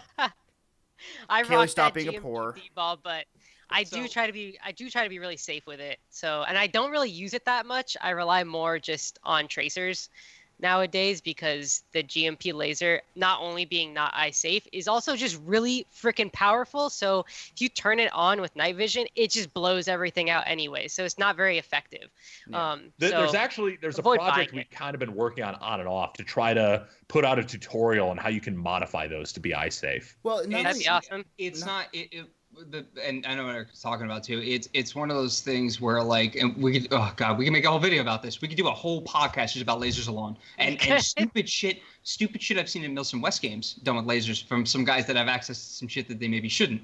I'm not gonna mention any names, but it's safety. The biggest, like, going back, just keeping on the pet peeve thing, right? Yeah. Is you know, like being safe and understanding, like understanding with nods, using night vision goggles as being safe and thinking you're the be all end all. I watched a kid eat shit at Penn Yan one time because he had a Gen 1 night vision goggle that only had a 2x zoom on it. It was meant as a binocular. Oh, so no. he was looking here, and he just kept fucking tripping over shit and finally face planted it because and that wasn't safe. That was not safe what he was doing. Because that field had a lot of fucking dips. And that shit was in there. that was like Diet Hunter's Creek level. Yeah. So someone brought up, okay, go ahead. No, I was gonna say someone brought up in the chat that someone that like bring pursed lasers. Like pursed lasers have a fucking eye safe mode. Yep, and we have to confirm that because that's Russian shit, and that eye safe mode may not. We actually do have a laser testing meter that Joe, Kyle, and I split, so we'll be able to take a look at that when one of our guys gets it. But if you think like 20 milliwatt lasers can make me better at shooting stuff at a long range, my 0.7 milliwatt D-ball shoots fine out to 300 yards on actual fucking ARs. I don't know what people are complaining about. It looks fine. Well, my airsoft gun shoots 300 yards. We've been over this. I have an R-hop in it, so my airsoft gun shoots 300 yards. Okay. So here's the thing with that is I'm gonna lay some heavy physics down on you guys, and I know this might blow some of your minds. Peter, you might want to like gird your loins for this one. Okay. Laser beam shoot straight line. Airsoft BB hop up. It's never gonna fucking go where you're pointing that laser unless you're less than 25 feet away. I used to play it So indoor they're good field. for BBG, is what you're saying. Which by the way, I proved. But you can't shoot it with a BBG because it's a 10-foot MED and the field is set up around laser tag. There you go. I walked my G&P laser off of its focal point, off of where I had it set with full auto GBB fire. I walked it off of there. I actually shook it free of where I had pointed it. What was an arm for? Yeah, it was an M4, and I was fucking and I fucking one time I fucking turned the laser on, and I had it lined up to my red dot, and the red dot was where it was when I started fucking around with this, and my laser was here. So don't even get me started on that shit. Brutal, man. I remember. All right. Other pet peeves. We've been talking about lasers forever. Let's get some other good ones. There was a good nerds. one in the chat. Someone in the chat said people who deliberately delay their hit call so they can trade you. Oh my god! This was a big issue recently because I don't know how many people watched. I think Jets. I don't know if it was his newest video, but it's at least his second newest video. But I think it's still the newest one. But he gets into he's hiding in a bush basically with a ghillie suit, and some dudes come up I don't know, they're probably 10 feet away from him, and he just starts lighting them up with a Glock, and they just they are clearly getting hit, and they don't know where it's coming from, so they do that kind of thing where they're like, am I hit? And then they kind of look around, then they notice Jets in the bush, and then both of them point their guns and light him up, and he's like, seriously, are you guys hit? And they have to have a verbal exchange where they're like, so who's dead here? And of course Jet calls himself, and then they call themselves out, but he could have stayed in and won that engage, but because it became so confusing and they just delayed calling their hit so they could shoot back at him. How many people do you think have almost shit themselves when they've realized that they have that bullshit exchange with someone who could put their face all over YouTube? If you fuck around and you're like, oh, that's Jet, or oh shit, is that E-House from GunGamers? Oh god, that's dumb. what if you fuck up? Well, I've never experienced this before because I call my fucking hits, very loudly, I might add. But what if because we've never been in that experience before, right? I call my hits, but I've never I don't really interact. I think I met Jet once, and that was literally once. Eric's met him a couple times, Kaylee and Peter and everybody. But what if you're the one who fucking does that shit? You call your head oh fuck, I got this guy anyway. I'm on camera now. You're probably gonna be fucking embarrassed, or you might be one of those people who claims, well, he edited it to look bad. Is obviously one of the counterclaims, of course, but it is one of those things. And people who aren't people who try to say everything is a ricochet, or I'm not sure that was a hit, so I'm not gonna call it. Come on, man. It's airsoft. There's respawns. Just if you think you might have gotten hit, just fucking call it, man. Yep. It's BB Wars. It's not there was yeah. there was a moment where I was at Faded Giant 5 in 2016. This is one that like sticks out to me when I think of this topic.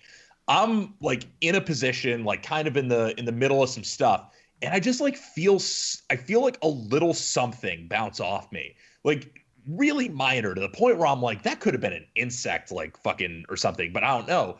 And all I had this image pop in my head because I knew that on the other team was Dobie. And Dobie is a really accomplished sniper. Anyone who's like a sniper nerd has probably fucking heard his name.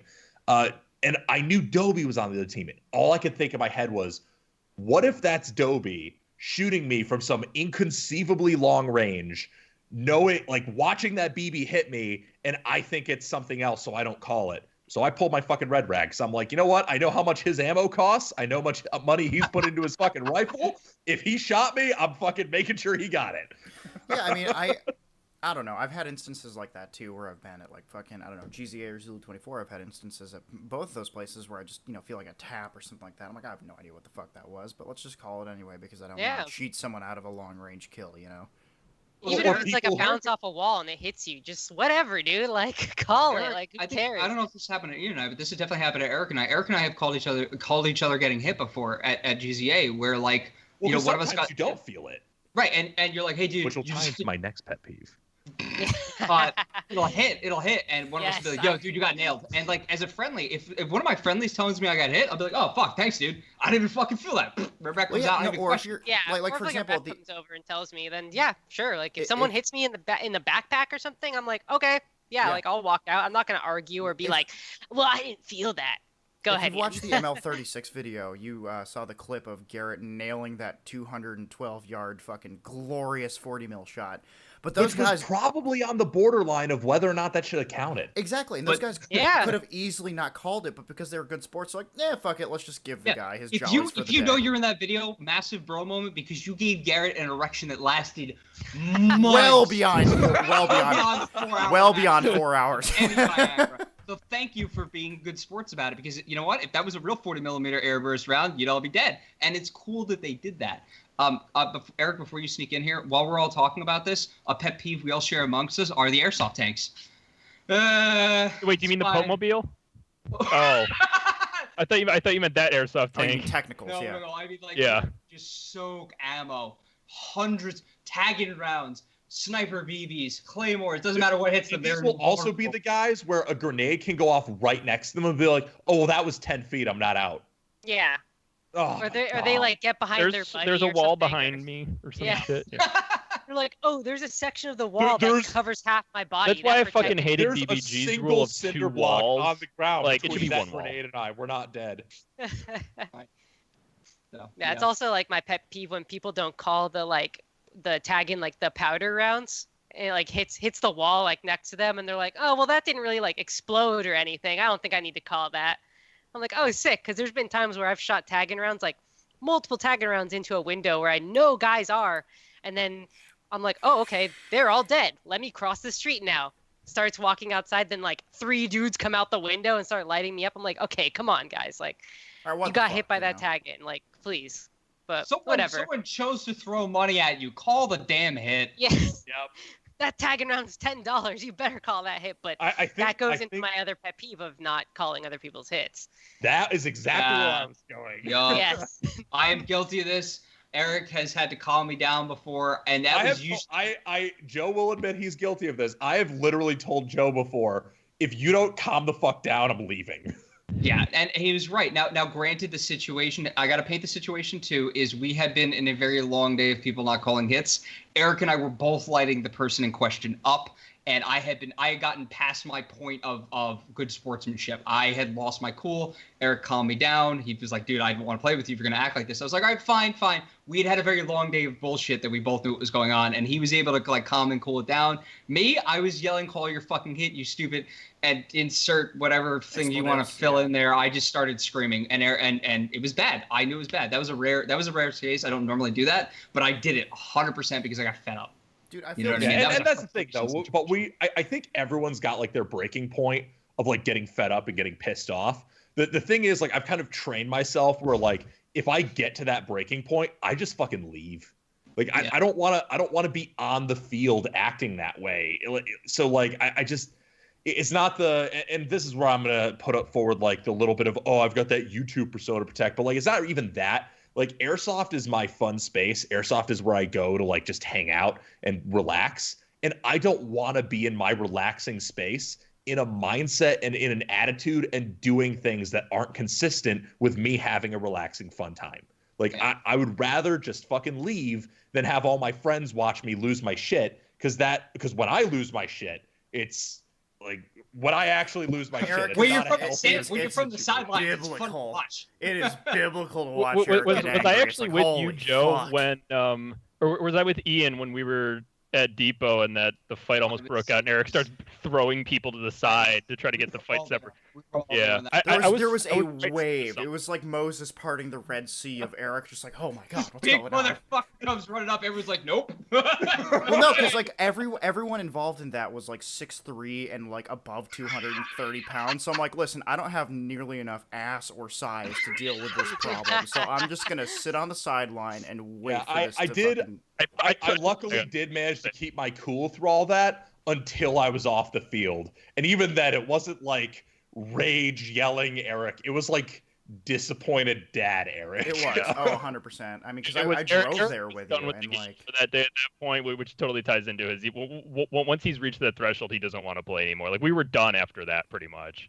Oh, yeah. Like, Eric didn't even play with Nods. That's how upset he was. I did play with Nods for a little bit, but like I said, but then I had someone... This is calling other people's hits. Then I had some... Everybody take a drink real quick. Yeah. Then I had someone... I went out and played with Nods, and I was like wiping this fucking squad, and this guy is shooting at me, and there's a bush between he and I.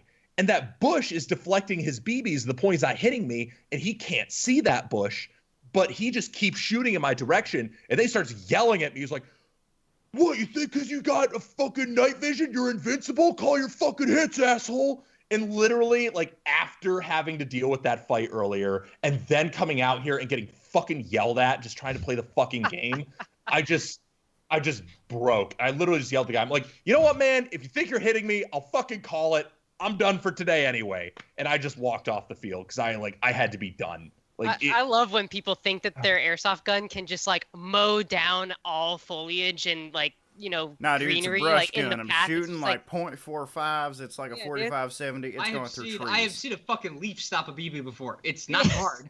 There's no mass. There's no fucking mass to these BBs. Doesn't matter if they're going a million miles fucking hour. It's got nothing to it. But that's like, I guess, a self pet peeve. I will go with this. I have a pet peeve. I make myself upset a little bit when it comes to airsoft, which is a big thing, which is I keep buying fucking gas guns that keep fucking breaking on me, and I don't care if I fucking use them and put all this money into them, so I am my own fucking worst enemy. So that leads me into the biggest pet peeve of what Eric mentioned earlier about like, you should get this piece of gear because it's going to work perfectly. Airsoft quality control is that's my Garbage. biggest pet peeve. Airsoft quality control. People who gear talk in general, or brand whore because they love that one gun that they bought that happened to work great. One of our guys has a JG G3 for decades now that he's had that fucking thing. And he swears by it. Motherfucker has replaced every nut and bolt on it like 6 times over. Oh, it's still running strong. It's not the same gun you bought.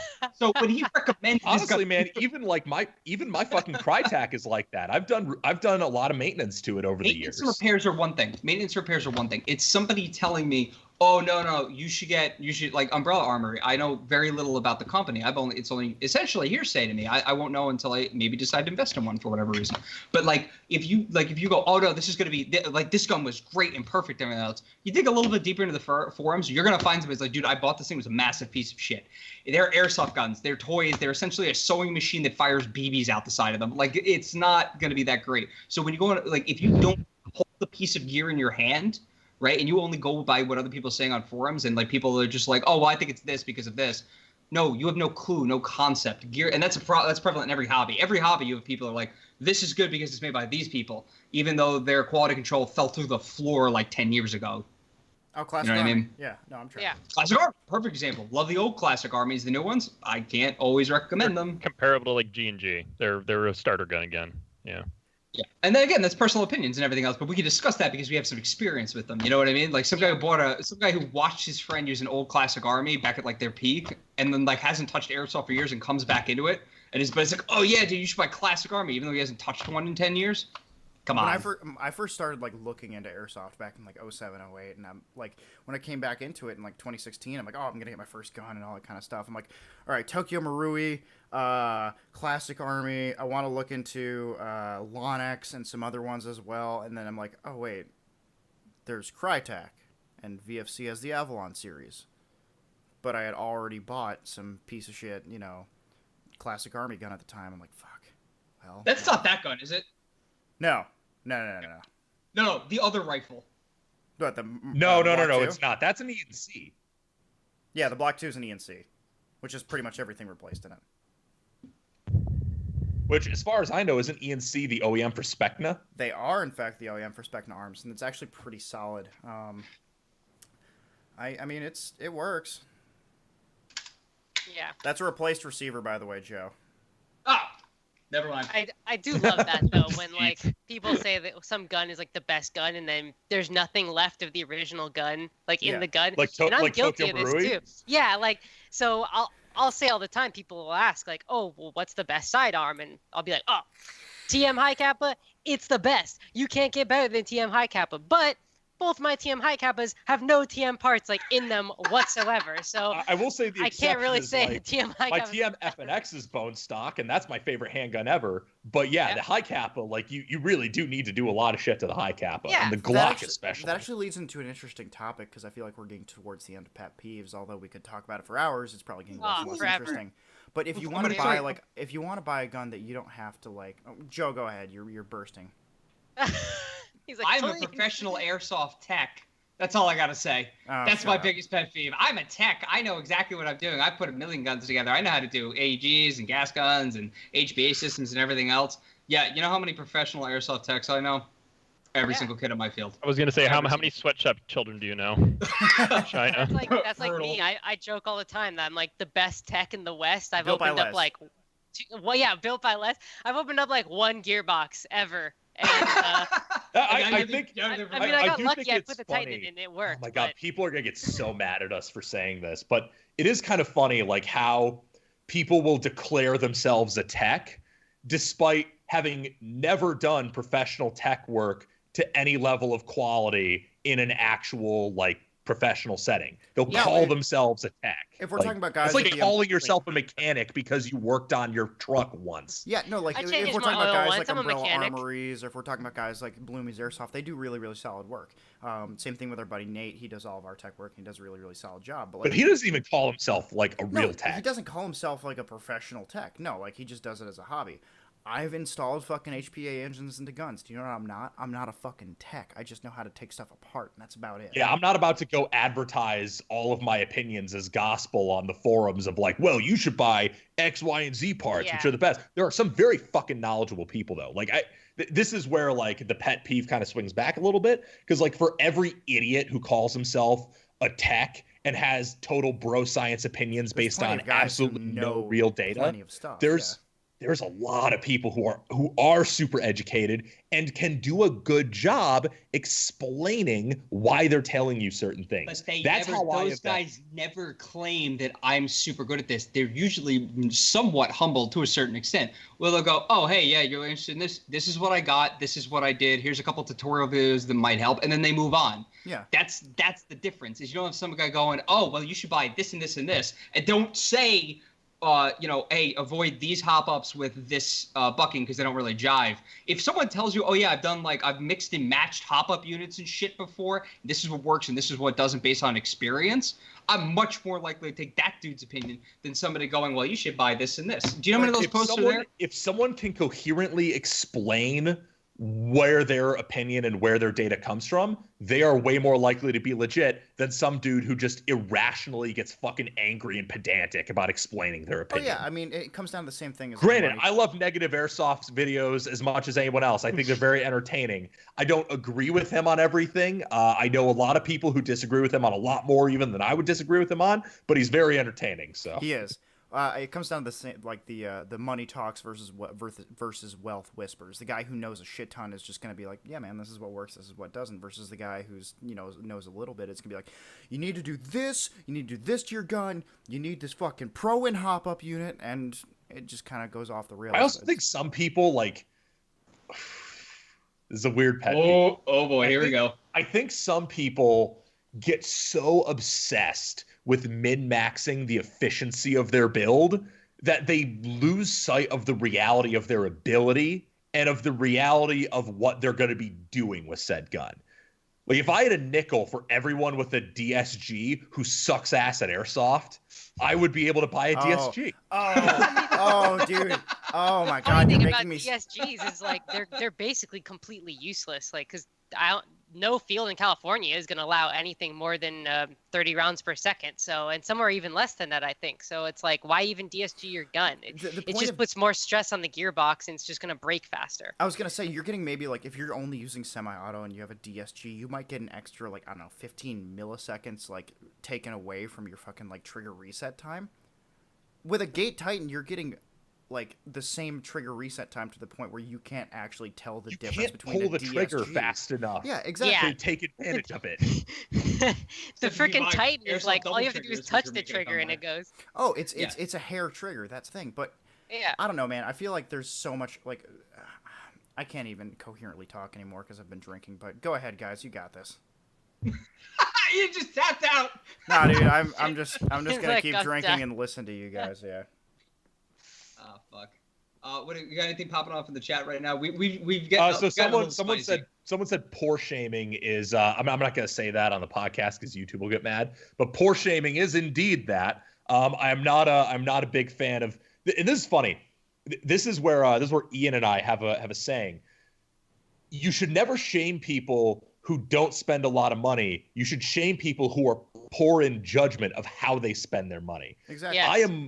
I am way more likely to respect the guy who spends a very small amount of money on an intelligently put together kit than the guy who spends thousands of dollars on a whole bunch of garbage bullshit that makes no sense. If you spend, this is going to turn into a blue collar comedy tour. What was that fucking thing they used to say that you might be right in that thing?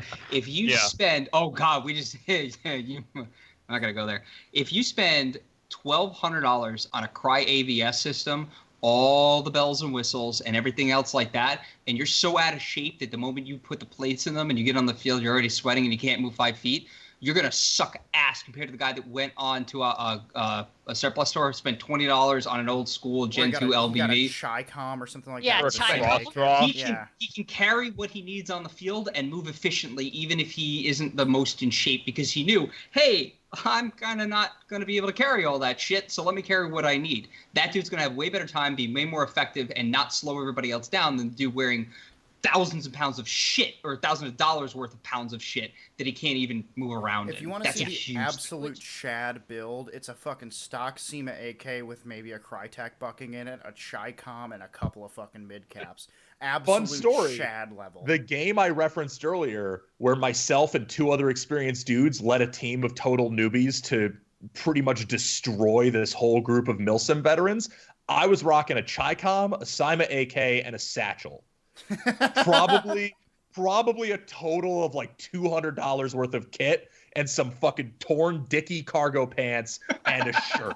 I wasn't even wearing exactly what he's talking about. the most expensive thing on my body was my eye protection. It was Oakley The M most Plate. expensive thing was the cigars in your pocket. Let's get real here. I mean, probably that too. But I mean, you really don't need all that nonsense. Like, I've No, walked you on the don't. field with a freaking SEMA, a drum mag, and a fanny pack to carry my dead rag and Oh, stuff, yeah. and that was Fanny it. Like, packs are 2020 aesthetic. yeah, I mean, the fanny pack is like $40, and It's perfectly fine. Just a to do. quick It's little perfectly plug fine. for the Sorry. Judygonia shit. Once the fanny packs come back in stock on Spreadshirt, you will be able to get Judygonia fanny packs. So I will bring back Judygonia for the fanny packs, but that's going to be about it. Anyway, Hell keep yeah. going.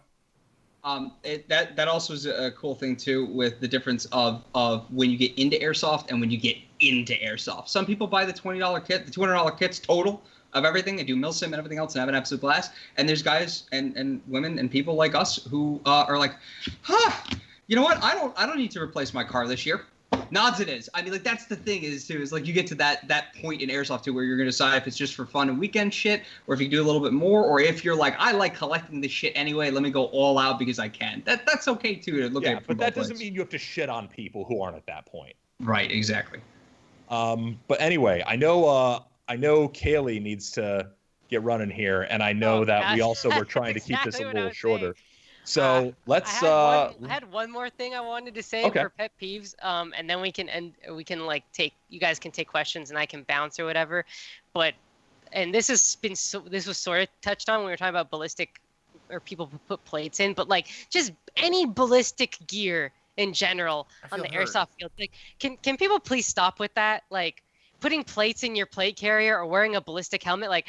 Ian can only get away with this because he uses the helmet like for duty, but anyone else who I see wearing like a ballistic helmet or plates, like unless you're going to milsim and they have, The rules. Yeah. for Milsim West plates. has the rules for it. But if you're at a walk-on field or even indoor, oh my God, I see people at indoor with freaking plates in their plate carrier. It makes me cringe so hard. I just want to like. I would say stop get airsofting. training plates or fake plates if you really want to wear plates. I have training plates for that purpose. I have the PTS foam plates in mine, and that's well, totally. I've weighted plates, but Oh, okay. I wear. That's what I'm saying. Just It is- weighted. it is anything. double If I had points. ballistic plates, I would wear them. If I had them, I would wear them. I have the Team Wendy replica plates that are blue ones. weight and shape. Yeah. Yeah, the blue ones. I actually like wearing the heavier shit to make it harder for myself. I actively choose to handicap myself and like actually work out more because I get a much more of a workout out of it when I'm wearing all that shit. That's a personal choice. But So I good would at not airsoft. wear my real ballistic plates to airsoft because I don't want that much more wear time and exposure to risk of them because I don't want to like drop them onto the concrete staging area floor and potentially crack one of the corners or something. Oh yeah. And the you're out, sweat like, helps a couple break, $100 and the bucks. sweat breaks them down over time. And I'm a sweaty boy, so I'd rather keep my ballistic plates fresh for range use or anything like that. I would not want to wear my ballistic plates to airsoft. It's double points on that if you're wearing AR-500 body armor plates. Not actually AR-500 target steel plates. Don't buy AR-500 just because it's shit. Buy ceramic or polyethylene. Anyway, we're gonna start moving on to questions because I know Kaylee has to bounce. But I'm probably just gonna bounce now, and then you guys can do questions. But it was awesome, always. So Yeah. enjoy All right, the rest of the podcast, guys. Questions. Yeah. Have a Hey, good weekend. thank you. Always. Thank you for being on. Good, Later. Great times. Hell yeah. All right. So questions of the chat, I guess. A couple of them are probably related to what we were just talking about. So on the this is a good one. So on the flip side, what gets you guys hyped? Oh, did you end the stream? No, I didn't. No, stream's still live. Kaylee, Okay. Oh, okay. You changed the Joe's format. gone. We need to replace Kaylee with Joe, I think. You. I'm still here. You I'm still here. took out There we the go. wrong thing. I'm here. Except your name is now Les. Sorry. All right. Oh, there we go. I'm fine with it. Oh, okay. Anyway, so what gets you guys hyped? What are some of the things about airsoft that like hype you up, or some of the things that hype you up for airsoft? When you I'll see, tell you like, what hypes me up for airsoft: going to see the Acacia strain the night before and getting fucking hammered.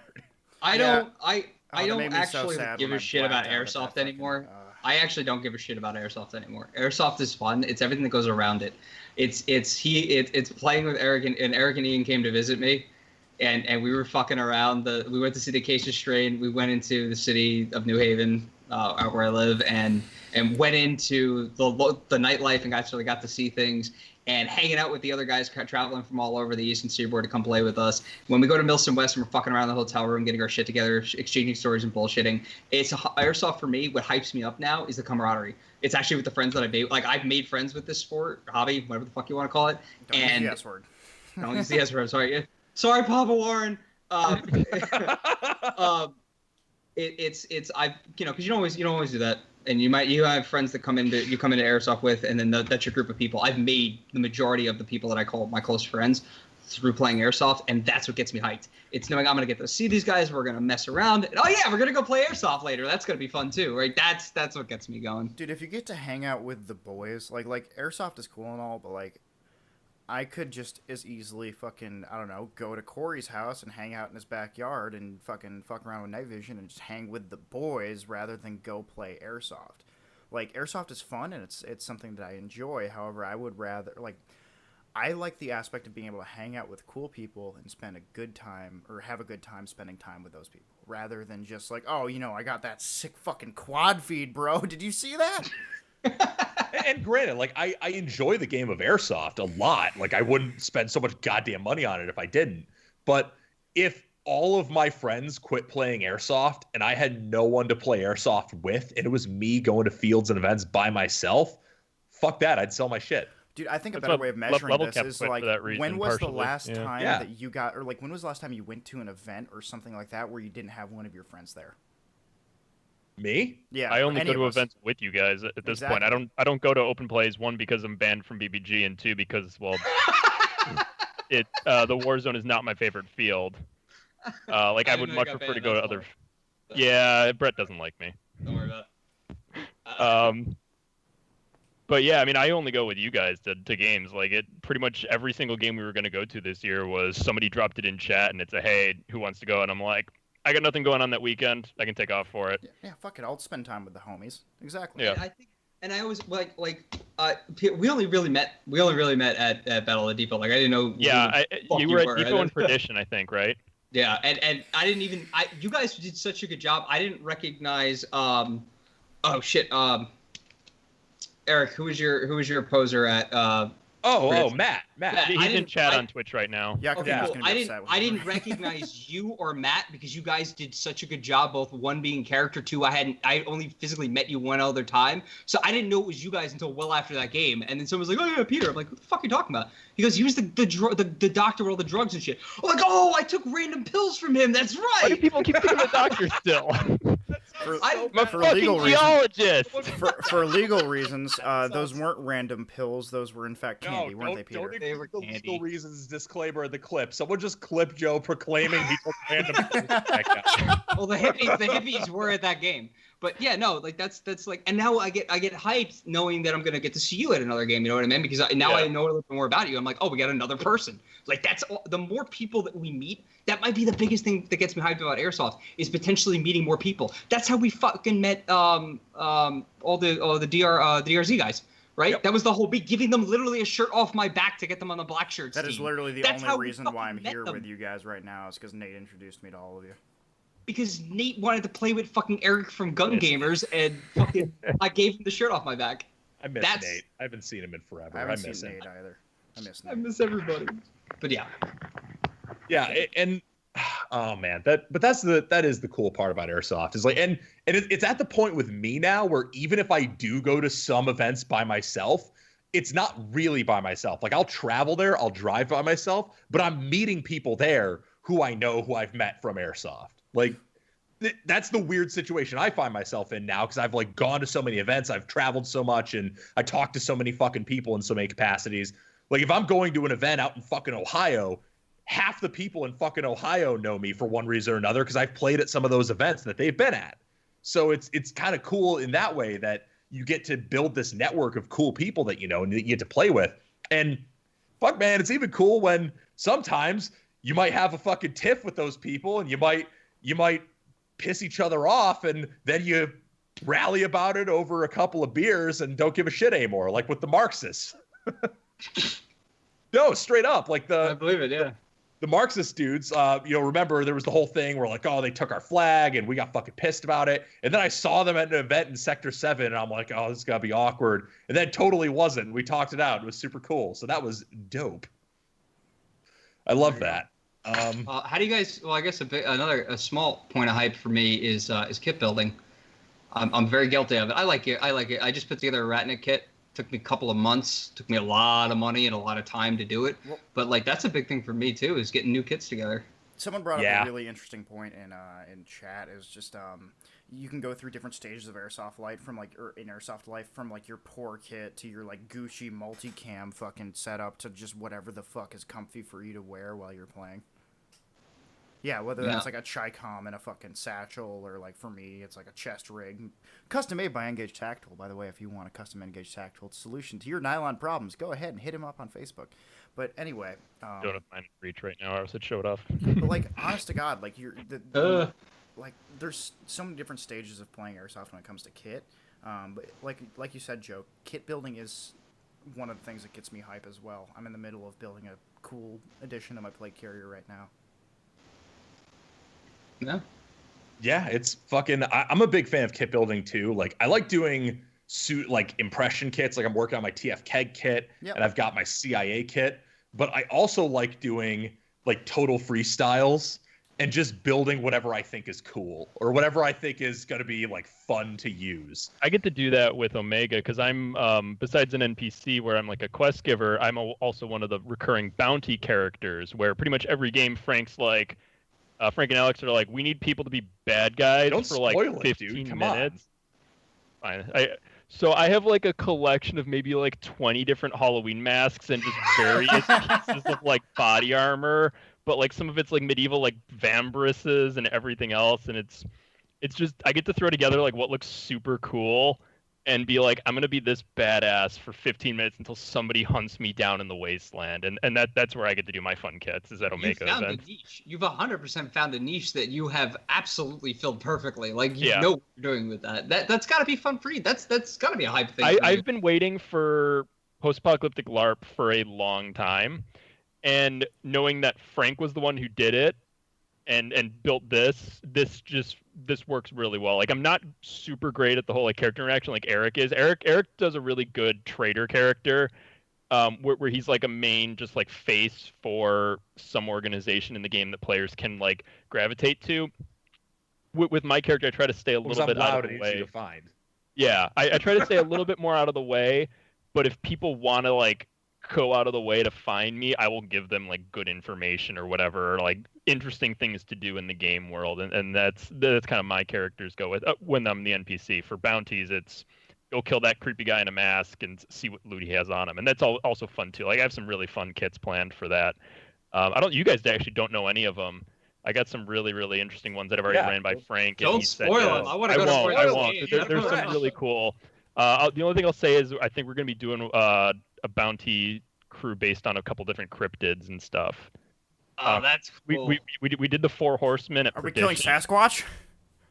I don't know if we're doing that unless Eric wants to get a gorilla suit. It's Eric in a I gorilla don't suit even with a need a gorilla PKM. suit. I just need to Like, take my shirt it's off. Eric in a gorilla suit with a PKM. That's his whole persona for the entire weekend. He can't take the It's costume just off. me with my shirt off. I don't even need the gorilla suit. I'm hairy enough.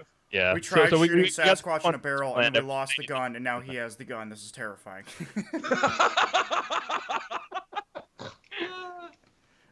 You need to repaint a Judy face and like staple Corey's face onto it. So it's like, Oh no! Oh, I've got That's gonna so give many me good nightmares, pictures man. of Corey's Don't face. do that. Fuck. Now, speaking Yeah, of which, I'm working on a. What's up? I was gonna say we originally were supposed to have Matt and Frank, or not Matt and Frank, fucking Alex and Frank from Omega Productions on tonight. They ended up running into some real life stuff, so I feel like we really should plug their shit. Survive Yeah. Omega's just the shit. If you want to have post-apocalyptic LARP, they are the event to go to. So- Honestly, Survive Omega got me hyped on Airsoft again after I like almost burned myself out last year. Yeah.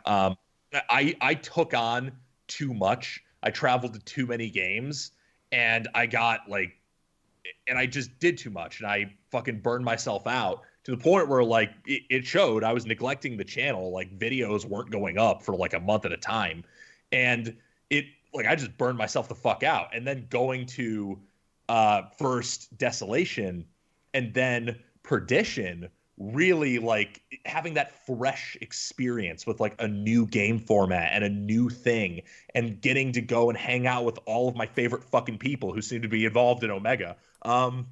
Getting to hang out with all my favorite people and do this fun thing and play this character, whatever the character was, whether it was the crippled trader because I was actually crippled, or whether it was the or whether it was the cannibalistic businessman. Like, there was so much fun in finding the nuances of that format and doing different things and trying to craft those stories and those experiences and play those roles.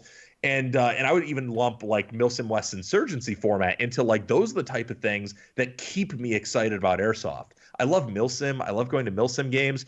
Open plays, I'll go if there's enough of the boys going at this point. But getting to do different shit with the format and find new ways to explore the potential of the game system of Airsoft is what keeps me excited. Oh, yeah. That's your new hype. That is your new hype for Airsoft is you have a new format. Yep. You got stale and you found your new hype, and now that's the thing that's keeping you going. Yep. Very fresh. Someone asked in chat, I'm about to turn 21, and what should my first drink be? White Claw. Well, I'm thinking you need to get yourself some Jameson, you need to get yourself some Baileys, and you need to get yourself some Guinness, and you need to hammer back a fucking car bomb. You need to hammer back a car bomb in honor of Judy. We don't call them that anymore. Well, whatever you want to call it. Someone got very angry at me who happened to be not from the United States over that comment. Yeah, real mad. I was gonna say my European. I saw him in here earlier. Josh from A Pro, which is my other gaming guild when I'm not gaming with you guys. Accidentally Pro. He's a British guy, so that might resonate with him a little bit. Oh, Put them another. Actually, you know what? For first drink, in all seriousness here, first of all, somebody should be buying your first drink. It should never be you. One of your friends should be doing this, and I think we should give him a good whiskey recommendation. I think whiskey might be extreme if he's not used to alcohol. That's not what we were going with here. Let's go with something that we know. Like, if it's gonna be his first drink, he better fucking get used to it. Well, I would say okay. I would say if it's gonna be a whiskey, it should be on ice so that it like dilutes it a little bit, gets it chilled and makes it a little bit more palatable. And it should be something that can stand up to ice. I would say a good first whiskey might be Woodford Reserve Double Oak on a rock. Like one of the big ice cubes, not a whole bunch of ice. Like one big ice cube, 2 ounces of Woodford Reserve Double Oak, because that's a very bold, very flavorful bourbon. It's pretty sweet, but it's got some toasting to it from the barrel. And that will stand up well to the ice, and you'll be able to actually taste it and start getting used to maybe enjoying whiskey. Yeah, we need to do a whiskey podcast. We do need to do a whiskey podcast. Oh man, I'm not gonna be on that one. Just leave a comment. Well, we don't have to do like heavy drinking, but like maybe sample a few whiskeys and talk about them, talk about their history. You're just gonna see numbers appear from you in chat. 1, 10 minutes later, 2, 10 minutes later, 3, 5 minutes later, 6. Like that's why I can't be on that. If your friends are cheap and straight up, local beer, craft beers. I hate commercial beers except for like White Claws, which isn't technically a beer, but there you go. If you're whatever your local craft beer is, always give that a shot. Support local businesses, and you may find that you like beer that way. So, and supporting your local craft breweries is a good way to try some weird shit too, because a lot of those guys are way more experimental. Mm-hmm. Yeah. And the breweries are now reopening in Connecticut, for example, so you should now be able to actually go into a brewery and start hanging out for stuff. Oh, Jeff Smith has a really good suggestion. He says a good first whiskey is Redbreast 21 year. I actually prefer the 15 year to the 21 year, which is kind of a weird opinion. But if you want to talk about a newbie friendly whiskey, Redbreast, absolutely that. It's very, it's butter smooth, heavy on vanilla. It tastes like a biscuit in a lot of ways. It's got that pot still big whiskeys. It's amazing, but I do prefer the 15 year because I think the 21 year is a little too rounded and mellowed out from the aging. I think the 15 year is the peak. Wow, I wish I could afford any of the whiskeys we're talking about right now. Big oof. Cool. Ian Bezounce, do we have any other super outstanding awesome questions that we want to cover? Let's see. My girlfriend has a question. Well, it has a question mark at the end of it, and it's just she just messaged this to me. She was watching earlier. It's just Eric looks like Seth Rogen ? What was that? She said she Eric just messaged me on Facebook. Totally Eric cut out looks for me. like I didn't Seth even hear Rogen ? Yeah, that is the most common question, the most common comment I get on any of these. Is this So, Seth Rogen from GunGamers? whatever. Here's the thing. All I'm going to say, there are no pictures of Seth Rogen and I in the same room. Yeah, because Seth Rogen isn't a giant nerd who plays Airsoft. He's got like a family and a career. Or maybe it's because we're the same person and we can't be in the same place at once because we're the same person. God. All right, I got a question for all of you guys. I have a question for all of you guys. What's the closest airsoft gun to your desk right now? It's gonna be my main Trying to get my spacing My right. disassembled MP5 SD I just got from Ian is across the table from me, which I took like 30 minutes to make work. There you go. I'm real dumb. CXP's above me in the second floor right now. I'm real dumb. I had that ICS MP5, and I'm not a tech person, obviously, so I really didn't know how to make it work because I don't work on AEGs. And Eric fixed that in 30 minutes, and I feel like a gigantic fucking moron. But you should feel like a fucking moron because you left a real Trigicon reflex sight on it. I tend to leave expensive shit in places I probably shouldn't. I left my nods in the same house as Joe's 4-year-old. How old is your child? 2. He was barely 2 when Ian left a fucking more than my car's worth of nods sitting within arm's reach of a toddler. And I literally called my wife and went, "Hey, you see that little black box?" She goes, "Yeah." She goes, I told her, "Get that as far away from the kid as humanly possible," and she hit it. Listen, man, Dude, I would have come home. The I would have come home version. and he completely disassembled. He would have completely disassembled the nods and inhaled the nitrogen inside. They're ruggedized night vision goggles. I'm sure that they can stand up to a 2-year-old. I'm sure. You are wrong. You are fucking wrong, my man. I'm not even gonna go into that one. But yeah, no, I leave expensive shit in dumb places, and somehow it usually works out for me. Anyway, if there's any more questions in the chat, we can feel free to answer those. Yeah, let's see if there are any more good questions. Doesn't really have anything at the moment. That's gonna be from YouTube. One guy, Mayor, says this is basically a metal and whiskey podcast. You are correct. You're not wrong. We're not telling you you're not wrong. Oh, actually, no. The closest gun to me right now is my TT-33 with an underslung shotgun. Let me be giving to Matt at some point. Ho Ching Jung says you guys are turning everyone to alcoholics. That is the goal. Yeah, dude. I usually don't drink unless I go over to Eric's. And then he drinks a lot to make up for it. Yeah. We're whiskey connoisseurs. Wait, no, what's that quote? We're not airsoft players with a whiskey problem. God. Whiskey drinkers with an airsoft flyer. That's what it is. Eric, I have a liquor store. I could sponsor your habit with your wildest fantasies. Oh, God. That's a bad idea. That's a great idea. I'm saying now, if you want to sponsor the podcast, I will 100% drink your liquor. Yeah, dude. And I will plug you out every single 15 time. minutes. We won't do this for airsoft companies. Liquor stores? Oh, come on right on in. Yeah, Jeff, if you can just give me the name of that, that would be great. What's the name of your liquor store, Jeff? What's the name? I've got an ad read that I'm gonna be doing in a second for my shit. So, yeah. Oh my God.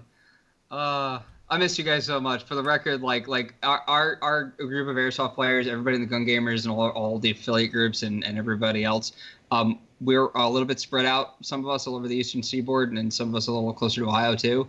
And we have not fucking hung out since the majority of us since March. Yeah. Whenever the GCA game was, so it's been months now, and I miss just seeing Eric's sweaty face, smelling him from more than 2 feet away from me. It's a fucking problem. No, this is a good way to catch up with everybody. I think the best way to end this is going to be the most important thing that you can do in Airsoft in order to keep the hobby going for you is finding a cool group of people to play with. Because I definitely did, and I think that if I hadn't, I would have probably burned out by now. Oh, 100%. Yeah. Anyway, with that in mind, and with a comment that I'm going to be writing to Jeff and DMing him later so I can get a sweet liquor store sponsorship. Yeah, guys, that's GunGamers Podcast, episode 17. It was myself, Eric, Les, Joseph, and Pete. If you want to buy cool Judygonia shit, you have another 2 hours and 5 minutes to do so. You can get that on our Spreadshirt, Clear Hot Designs. It's down in the description. Other than that, that's all I really got for you. We have a Discord. It's a nightmare. Don't join it. Yeah, don't join it. Don't join our Facebook group. That's also a nightmare. Don't go to Task Force Keg's supply shop on Spreadshirt because that's got plenty of cool shit that you definitely don't want to buy. Joe, what you got? I was gonna say, like, Garanthon does this whole thing where he talks about, like, oh, comment section, ha ha ha. Yeah, no, don't go to that Discord. That's not like a ha ha funny disclaimer. Like, don't do it. No. If you want to know how we know how Grand Thumb feels now about his comment section. It's bad. Give me an address and I'll send you something special. Jeff, we'll get you that address immediately. Thank you, buddy. Well, this was a good one, guys. Thanks a lot for having me on board tonight. Hell Yeah, yeah. man, it's been good. So, GunGamers Podcast, episode 17. It's been real, guys. Peace. I'm gonna go ban.